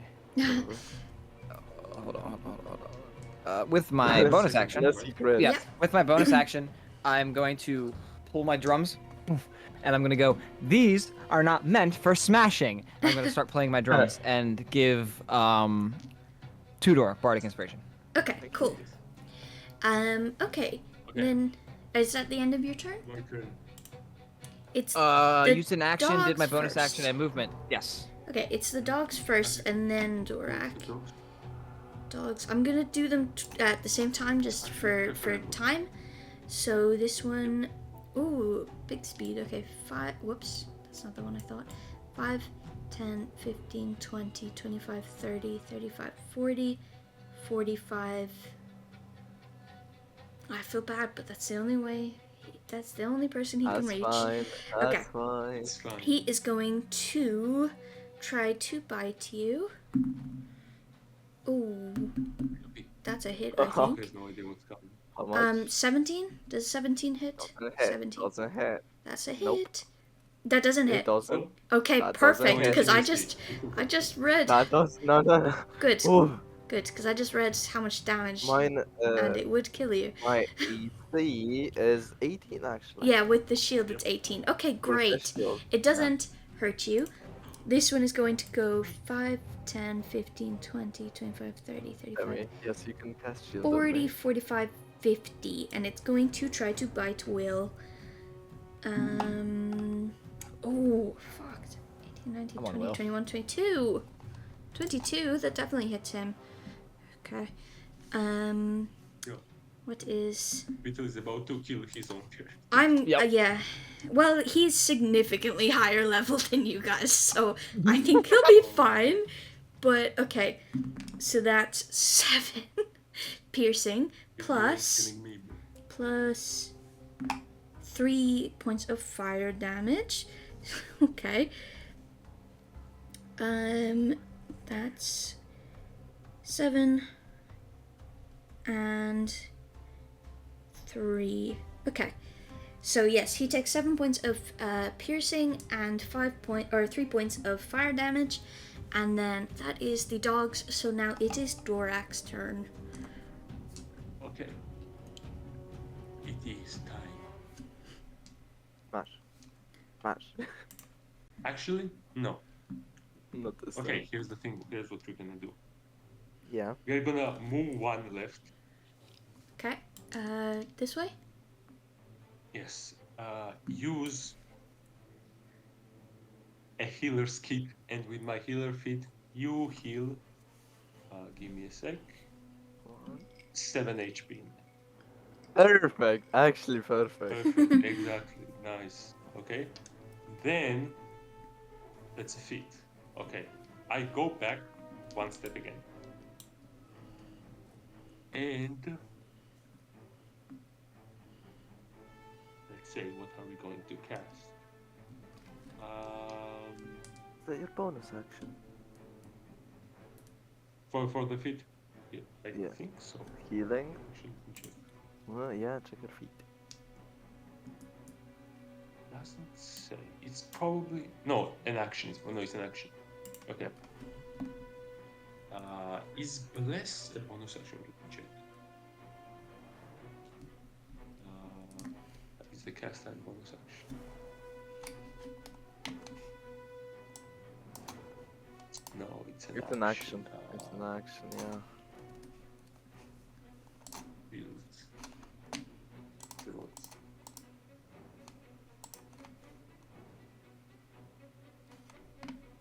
No, okay, I think that's going to be it. Actually, no. Yeah, that's going to be it for me. It's an action. Okay, yeah, that's my turn. Okay, then it is Will's turn. Give me a second. Okay, it's Will's turn, so he is going to... Let me look at his spells. I've already forgotten. 9th level. Oh no. Disintegrate. Power wall. How do I use Heal. this? Heal. Here we go. I did give him Our some word good kill. spells. Yep. Okay, let's see. Die or kill? What does he have? He is going to... Right. I really should have done this better. What does this spell do? I was just grabbing ones that sounded cool. Don't actually know what any of them do. Okay. Oh shit, this is a good spell. Okay. He's going to cast Burning Hands. He grabs Oh, the yeah, that's dog in front of him. Oh, actually, what is it? In front of him, 15-foot cone. So that's... Oh my god. Would that hit everyone? A cone. If he 15 aims it is 15 correctly, is one in the middle and one to the side each, right? How does the cone If work? he Does it moves- start 5 here and then end at 15? Or is it 15? Because a cone is a pointy. No, it's not. Yeah, Yes, I it think is. it starts in front of him and 5, 10, long is 15. that? I think I feel like it... If it hit anyone, it would only hit Nasir, but I don't think it would, because it would be 5, 10, well, 15. the way it works in Baldur's Gate, it would only hit the guy in front. Okay, It's, we'll just go with that then. yeah. So he is going to cast Burning Hands. Let's make a dexterity saving throw. Fuck, I think that's the only one that the dogs are good at. Dexterity saving throw. Ooh, that's a fail. Okay. Yeah, Will. That was a 3 Yeah. plus Like- 1 is a 5. A creature takes 3d6 Is it fire 3D? damage. It's- Wow. Yeah. Although I Nice. think... Burning Nice. difficulty, Okay. I use it. 3d, know their weakness. 3d6 fire damage. Which one is the d6? That one. 1, okay. The normal one. That's 1 Stop rolling point of bad for our guy damage. and rolling good for your guys. That's cheating. That's 1 point of damage, plus 6, okay. Nice. Plus 3. Okay, that was half of this dude's health. So he casts Burning Hands and it like encompasses this dog and basically like singes a lot of the flesh off. The dog kind of cowers in on itself a little bit. It's still standing, but you can all tell it is very weak. Oh, of course, Will just cast a spell. Okay. Why did you say it like that? Mm-hmm. I just said I it. don't like that. I I don't just like said it. it. I don't Definitely like it. counting down to something. Nothing Yeah. happens. Just gonna Until he explode until he suddenly. becomes a nuclear bomb and explodes. Yeah. Will cast a Dude spell has and been nothing maintaining the Nothing void, happened. and he still has 2 years to live. What's gonna Burning Hands do? Like, Okay. take like 2 seconds? Max. So I don't like that. Right? that was the end of Guys, his turn. walk in, kill everything gotta- as fast as possible. It's I'm not gonna just smash it is Tudor's turn. Hell yeah. Is the creature the bigger threat? Yep. It looks like it, honestly. Yeah. Probably. The elf is probably the biggest threat, but we can. Okay. I'm just gonna fucking try to kill him. Okay. Gonna swing at him. And that's 19. Actually. 19 hits. Go ahead Good, and roll good, great. damage. Okay. I think it's 11 damage. Ooh. Hold on. Close, but no. It's 10. Okay, what type of damage? It's bludgeoning. Yeah. Okay. So Oh, okay. as you hit it, it Yes, it basically crumples in on itself. It's still technically alive, but it's like whirling around on the ground, like blood is spouting from its mouth. It can barely move. It's just kind of screeching and gurgling, and you have like so almost killed it. But it is still alive. Okay. Oh god, okay. Is he resistant? Does he not die from this damage? I don't know. Okay, and then it's the I'm elf's afraid of the turn. elf. Oh no, I was afraid of this. Okay, so the elf, where are you? Here, is going to go 5, 10, 15, 20, 25, 30. And she is going to... Shoot at me. Oh my god. Come on, do Okay. it. She's going to... She pulls her hands together and she casts a spell. And as she does, the hellhound... Well, that's not what it's called. The hound beside you... Sorry, I used the image of hellhounds, but they're not hellhounds. The hound beside you, Tudor, turns and attempts to bite you. Okay. Which... Okay, it does hit barely. That was a 19, which I think hits. Oh, Okay, it's going to bite you. Oh no, she 4. fucked up. She came in my range. Oh no, she done goofed up. She goofed up. Okay, 1 point of piercing damage and 2 points of fire damage. And then she, yeah, that's her turn. She just like glares at you all menacingly, and then it is the guy on the ground's turn. that's fine. It's the guy on the ground's turn. He is so. I'm going to say he's gonna try to swipe at you with disadvantage because he's basically dead. So okay. No, okay. He tries to swipe at you, but he like can barely move his limbs, and does not manage to hit you. That was a fail either way, by the way. I rolled a 2 and a 4. Yeah. Nice. Combat music. Oh Beetle my is better god. than the Beetle we know Oh and- my god. I just noticed now. Oh my god. Okay. Oh. Wow. It's suspenseful now. It's suspenseful and scary. Wow, holy, it's scary. Oh, I It's know, scary dude. now. Oh. Okay. I like the other one anyway. That was But- his. This sounds really good, though. Yeah, it's all Yeah. Baldur's Gate. It's just such a good game. Okay, it's Jesty's turn now. I think. So what am I? 5, 10, 15, 20.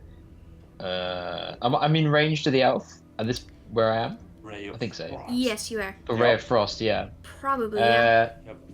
That's indeed what I want to do.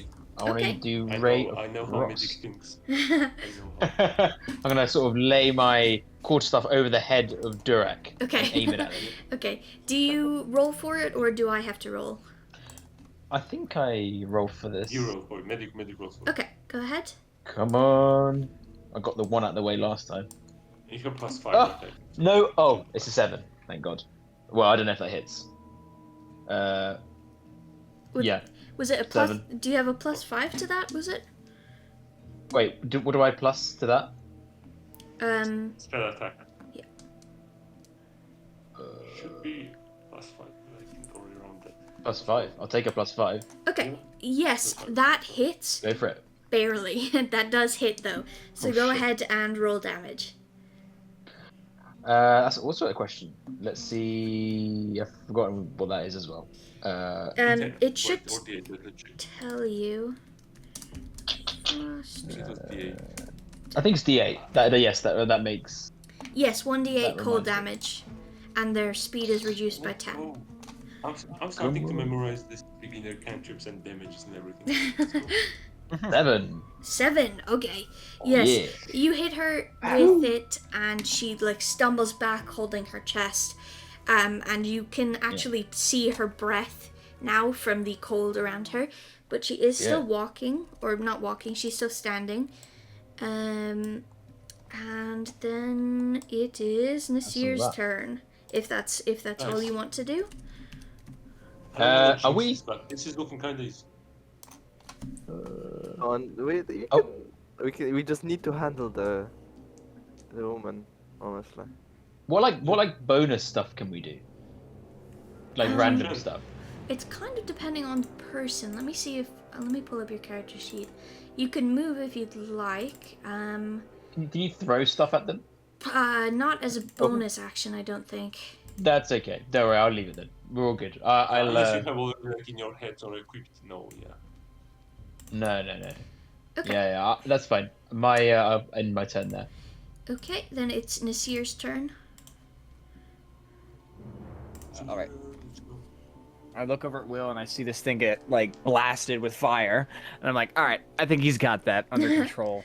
Okay. So I'm gonna let's see what am I at? 15, 20. Okay, that's fine.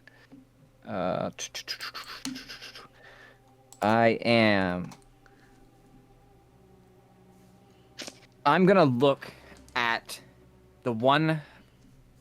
Wait, hold on. Hold on. I'm trying to see the range on this. Okay, so I'm in. Yeah, hold Remember on. maximal damage output. We want to. Yeah, right. finish this as soon as Fireball. Then, yeah, Everything is within a 30-foot radius. So if everything?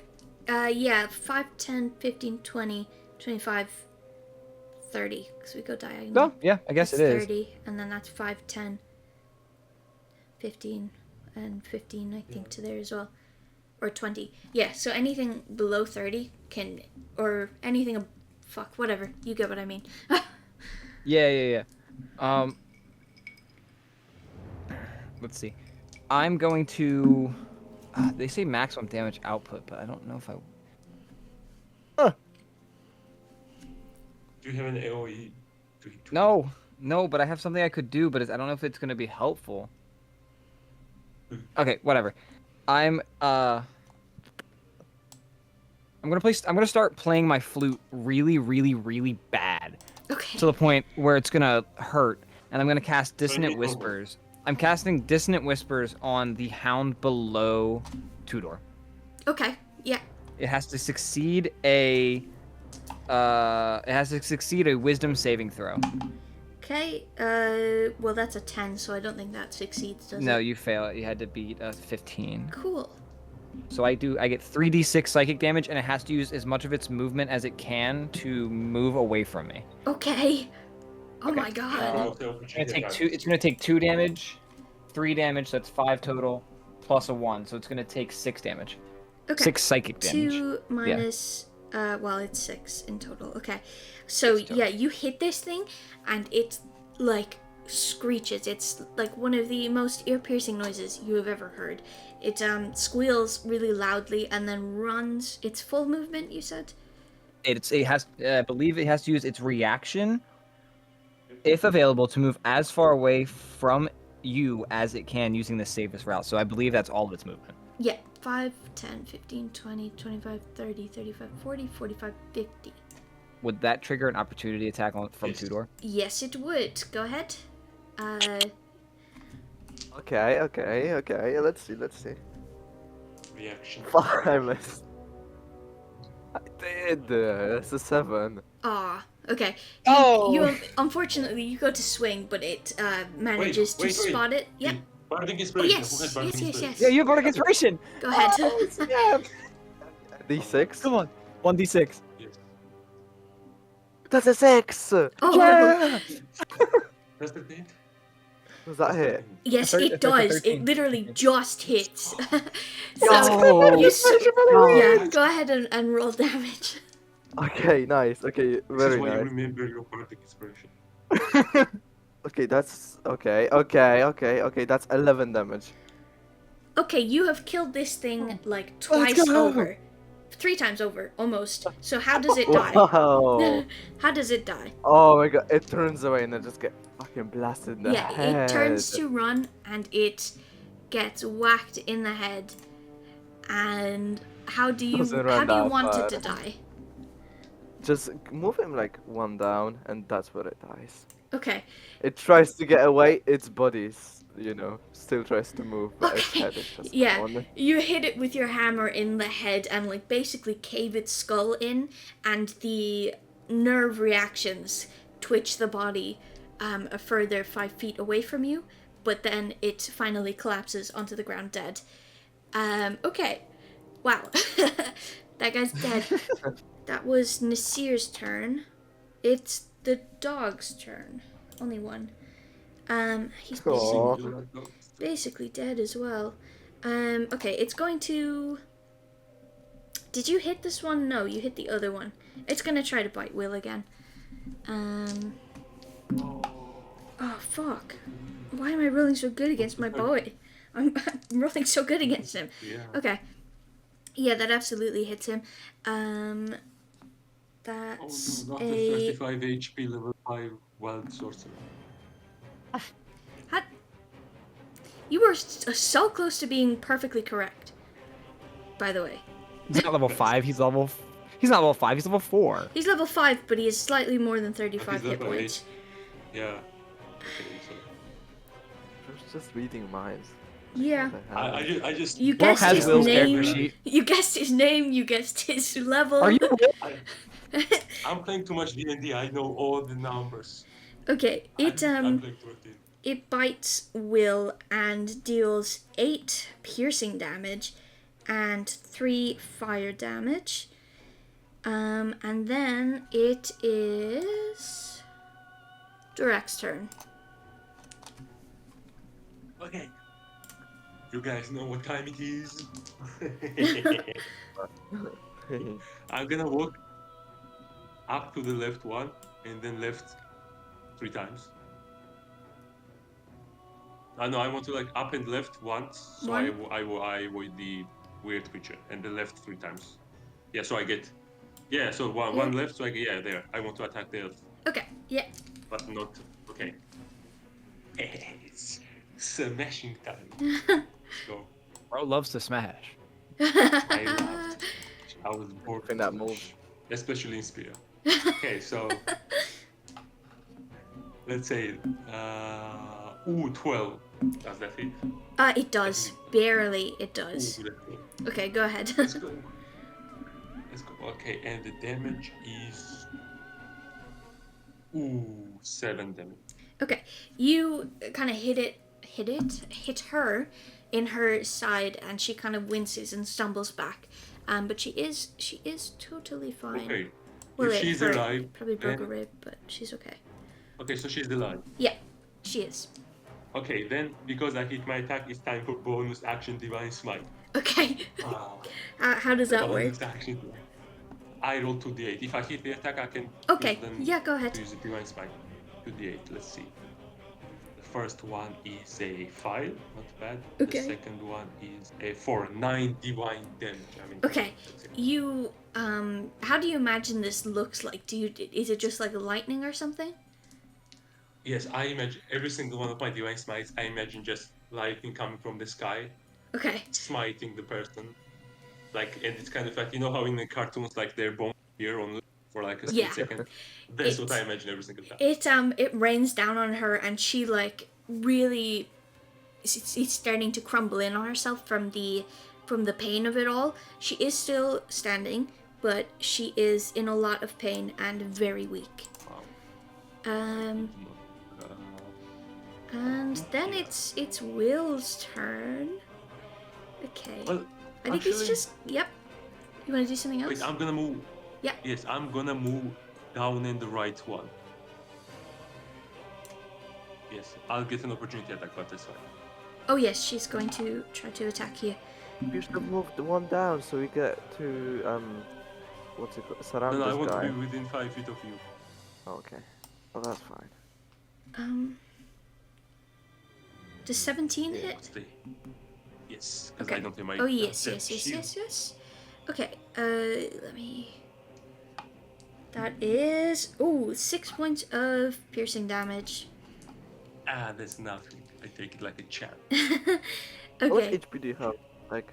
I have 10, but I can heal myself like with Oh, my own hand. Shit. Okay. Yeah, no, that's fine. That's Yeah. Took it like a champ. It's like a quarter of his total HP. Damn. I was dying and I'm like, I took it like a champ, and then I'm like, Okay. Ah. It is Will's turn, so he's going to... Oh, you know what? I didn't actually expend a spell slot when he cast the spell. Let me go do that real quick. Okay, Whoops. He is going to cast... magic missile. Let's go. Wait, Come on, Will. Oh, wait, wait. are you rolling on the wild table every single time he casts? Am I doing what? Are you rolling on the wild table for the wild magic? I'm attack? not. Or how does it work? No, I'm I not. don't know how that works. I don't know how it works either, so I didn't want to do that. Okay. I made my own thing. Deal. Okay, deal. It would be funny if he accidentally kills us all. Yeah, it would be funny. Ow. Okay, he is going to cast this, I think. Gotta love wild magic sorcerers. Oh, okay, he's not gonna cast that, but that's really fucking cool. Okay, he is instead going to cast... Yeah, sure, that one. That one's good in Baldur's Gate.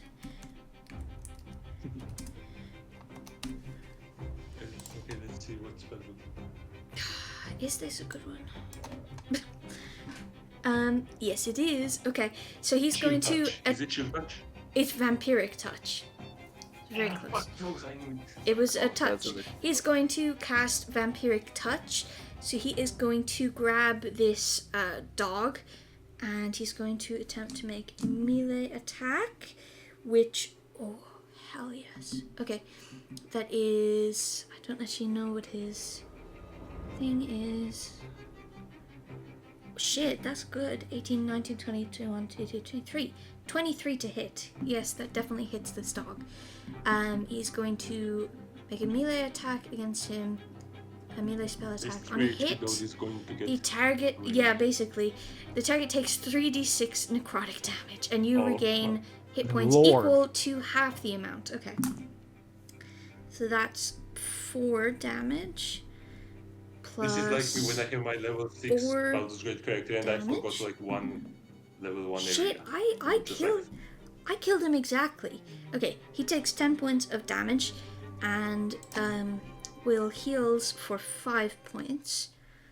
Wait, I I believe haven't, him now when he says he could take all these by himself. Yes, can we have court in session? I have something I want to say. Yeah?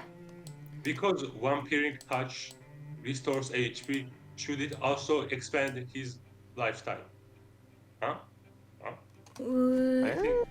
Huh? Huh? Oh. Because like the vampiric touch, like it kind of like drains life essence, right? Yeah. So because he used that, should he like live longer? Because Yeah, like, probably. Restore. It probably affects something. Counter argument. Vampiric touch cancels out. Yeah, okay, so he didn't. Okay. If you have cancer, healing magic really doesn't help. Okay. Well, he Like, you know. We are trying to make Will live. We don't want him to be like dying 2 days. How about okay. you now? He I don't know how that works. Let me give me a second.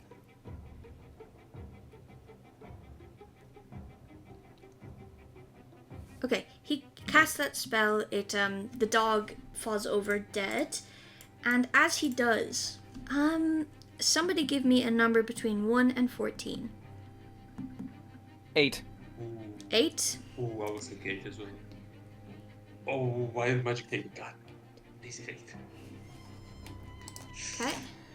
Please be good. Please be good. Please be good. Oh no, he's dead. He's dead, isn't he? He just dies. That would be fun. It says he dies on the 8. Okay.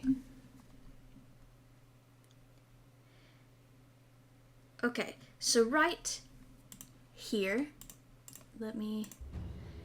right here, you watch as like a bolt of magic shoots out from his arms and hits the point of the ground right here, and from that, a darkness starts to spread around all of you. It is a 15-foot radius sphere of darkness. You cannot see through it Screwed. if you have dark vision, and Oh, non-magical all light. attacks have disadvantage. Non-magical light cannot illuminate it.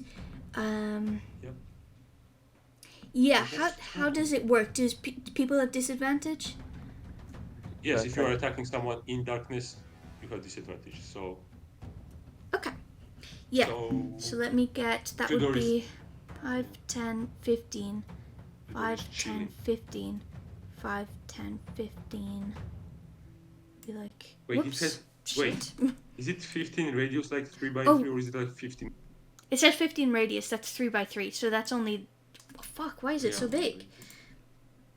It's only. It is Yeah. only Tudor. That's good. Yeah, I asked that because like 30 feet is like so OP. I was like, Yeah, I was like, that's actually That's- too big, I think. There we go. That's Yeah. what's in the darkness. Oh. Yes, that gets cast, and Will kind of stumbles back a little bit, shocked. Wait, now I'm fucked. Wait. And now No, it's fine, now it's fine. It is. Fine. I live this. It's Tudor's turn. Oh, perfect. Can I just step down and left outside the darkness? I think so. Wait, down and left. Yeah. You're still within hitting range, so that's fine. I'm gonna say that maybe it took double movement, but that's fine anyway. I don't think you're moving, so that took 10 feet instead of 5. Okay. That's fine. Am I surrounding this guy now? Uh, Is he surrounded? he's on the floor, gurgling blood up, so I'm not sure it matters. If he's surrounded, It's I like- get advantage. It's like atomic bomb with a coughing baby. I mean, you just Yeah, surround it. if you just Right. You know, breathe I on- still have Like- I still have to hit him. You know. Yeah. Atomic bomb Okay. versus coughing baby. Come on. Okay, that probably hits. 17. Yes, 17 hits. If it Great. hits me, it definitely hits it. Oh, okay. That's 11 damage. Okay, you have once again like triple killed this thing. So how do you want it to die? What happens? So he's on the ground just crumbling. What if he just explodes? Okay. It's like hitting Ew, it's meat. all over me. It's like hitting meat jello. Yeah, you smash down on this thing and it like explodes. There's gore everywhere. It goes in like 5 feet in every direction, covering everyone in its path. And yes, it's very gross and it smells awful.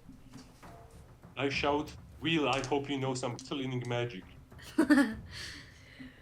Okay, and then it's the elf's turn. Okay, the elf is going to I should have killed her when I had the chance. move 5 feet, and it's going to try to stab you. Try me, bitch. Try me. Ah, Yeah, that's what you get. no, he misses. She goes to stab you and just stumbles. She goes to stab you and she slips on some gore, and the spear goes a little wide. And then it's Jesty's turn. Oh, there we go. How are the dogs doing? They're One's both dead, dead. right? No, They're both dead. I'll make it. okay. Everything's One more dead than the except other. the elf. Hmm. Would it be I reckon easier I'm just gonna- to get rid of them? Their bodies are I reckon still I'll there. aim at the elf then. In that case, Yeah. I'll go with. Let's do another Ray of Frost. Okay. That is 16 Yes, that hits. plus 5, I guess. Yeah. And an 8. That's an 8.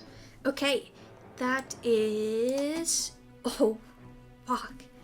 Okay, you hit her, and she it freezes parts of her legs, and she kind of just topples over onto the ground. She can't move. She's half of her body is frozen. She is still technically alive, but she is on the floor Just and needs a cannot good move. hammer. I think you could just flick her, and she would Insult die. her. Yeah. Insult her. It's Nasir's turn next. I would like to. Use the drums. I would like Do you to. see her? Can you even see her? I would like to walk through the darkness all the way up to her. Okay, I'm just. I yeah, can. sure. I can do Whatever. I'm just gonna Yeah. allow it. She's dead anyway. that. I am going to unsheath my rapier Okay. Oh no. and drive it straight Oh, no, down we are- into her. We are screwed. Okay. We are- Roll. Roll for that. Come on, it. miss this. Miss Here we this. go. We are all It's a dead. +1. It's a We +1. are all dead. We are Go all miss dead. this. 8 + 1, a 9. As you go to didn't stab miss it. her, you slip on some gore as well, and Yeah, unfortunately yeah. just miss and end up stabbing fucking into the mushroom beside her. Guys, I'm trying to be cool like you. Okay. This is the dragon's chosen one. Oh my. Well, Okay. the dragon doesn't choose based on strength, I guess. Yeah, actually, yeah, you're right. Makes sense. Okay, guys, yeah. It is Durak's turn then. Yeah. I'm gonna be like, here, let me show you how it works. Yeah, I'm please gonna do. unarm the striker, just punch her in the face. Okay. Let me see.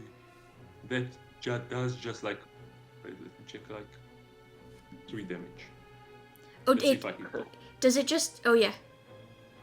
If you It's hit. 1 plus strength. You have less strength than me. Yeah. Oh, let's go. I rolled 16. Yes, that hits. So yes, Punch her in the face. you punch her in the face, and it's maybe a mix of the fact that she's kind of frozen a little bit, or maybe you're just stronger than you thought. But you punch straight through her skull, and completely Oh, okay. cover yourself and Nasir in even more gore. That was my plan. I know my strength. That was exactly the plan. But she is dead, and so is everyone else. So we're going to get out of initiative. Oh my god. Okay. Okay, immediately I'm running for my shield. Yeah, okay. You go and yeah, your shield is still there. It's still perfectly fine. Suntail, by the way, has just completely ignored whatever was happening. She didn't turn for the sounds or anything. Yes. I'm just frantically wiping the gore off of my, everything, just trying to get it all. Yeah. Ew, ew. Actually, Alex. I'm going to quickly say, Durak, when you went to punch her, as you were doing it, you noticed that around her neck there is a gold chain with a symbol on the bottom, which is like a gold pocket watch.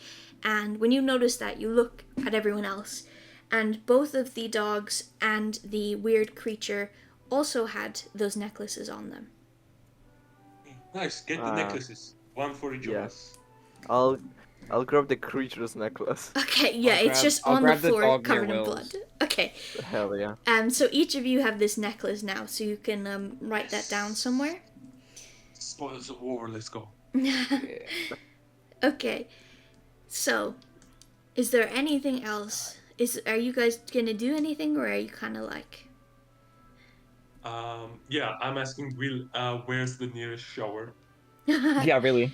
He Point me in the general direction. he giggles and says, down here we don't really have showers. It's kind of just. Oh my god. Yeah, we have showers in Half Star. I could take you there, I guess. Yes, And take me anywhere.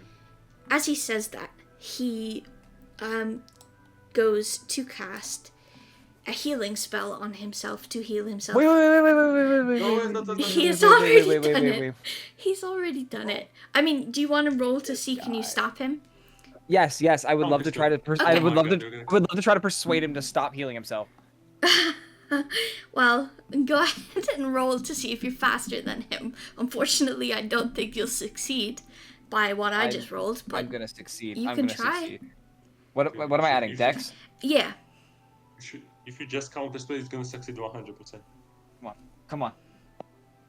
19 plus 1 is a 20. 30, Okay. Give me a second, because I rolled a 20, so now I need to see... I rolled a nat 20, so I need to see what his dex is. If you rolled a Nat nat 20, 20, then you just straight yeah. succeed. Yeah, 'Cause if but... he has a high dex, then you win. Oh, it's +2 anyway. He just Just succeeds. barely. Okay. You see, I can roll a 19 when I'm trying to do Yeah. dumb stuff, but when I'm Yeah. trying to stab a person that's on the ground, I roll a 9. Well, is it dumb Hey, stuff? that's Anyway. why I only do dumb Dumb? stuff. That's why I only. He That's how I. he casts a spell to heal himself, and you watch his wounds close up, and it's like this all happens within 20 seconds at most. None of you really have time to react to anything that transpires. You all hear a very loud cracking sound, and you feel the ground shake. And you look up and watch as the void surrounding Ghost Fair shatters and disappears. And you look out and see there are thousands of these creatures running at you, screaming. Tens of thousands. So many that there is no way anyone could defeat them. Even with a dragon, it would be pretty hard. They all run towards you. And as that is happening, Will turns quickly and casts a portal behind you all. And as he does that, multiple other portals pop up around him, as if he tried to cast one, accidentally made like 20. And as that's happening, Sean jumps off of Will's shoulder and runs over to Durak and jumps up onto your shoulder. And as that happens, he pushes you all backwards towards the portals. And as you're all being pushed towards the same portal. It's a very large portal, the rest of them are small. He's pushing you towards the same big portal. And as he does that, he casts another spell to bring the void back. And you watch as the void, very quickly, is coming towards him. But when he casts that spell, a bolt of magic shoots out of his arm and hits Jesty in the chest. And he goes flying backwards into a separate portal. And as you are all falling through these portals, you watch as the void consumes all of Ghost Fair, including Will, trapping everyone inside in a permanent time stuck. And as you guys are traveling through the space between worlds, hundreds of miles away, an army is being amassed. A tall, bulky lion tabaxi is stalking down a city road that is littered with overturned carriages, dead horses, and the corpses of the inhabitants of the city. Walking beside him is a tall-built tiefling with dark red skin, her mouth pulled into a permanent smirk. They walk side by side through the city with purpose, literally walking over the dead bodies of the civilians. And behind them, slowly stumbling along, are thousands of people, all in large black robes, their skin decaying and grey. The tabaxi pulls a small blue crystal from his pocket and he holds it between his paws. And after a moment, the crystal begins to glow. And they continue walking through the city as all around them, the hundreds of corpses on the ground slowly rise up and continue walking alongside them. And that's where we're going to end season 1. Oh my god. Oh, yeah. Oh my god, we're in it. Amazing. I think we messed up.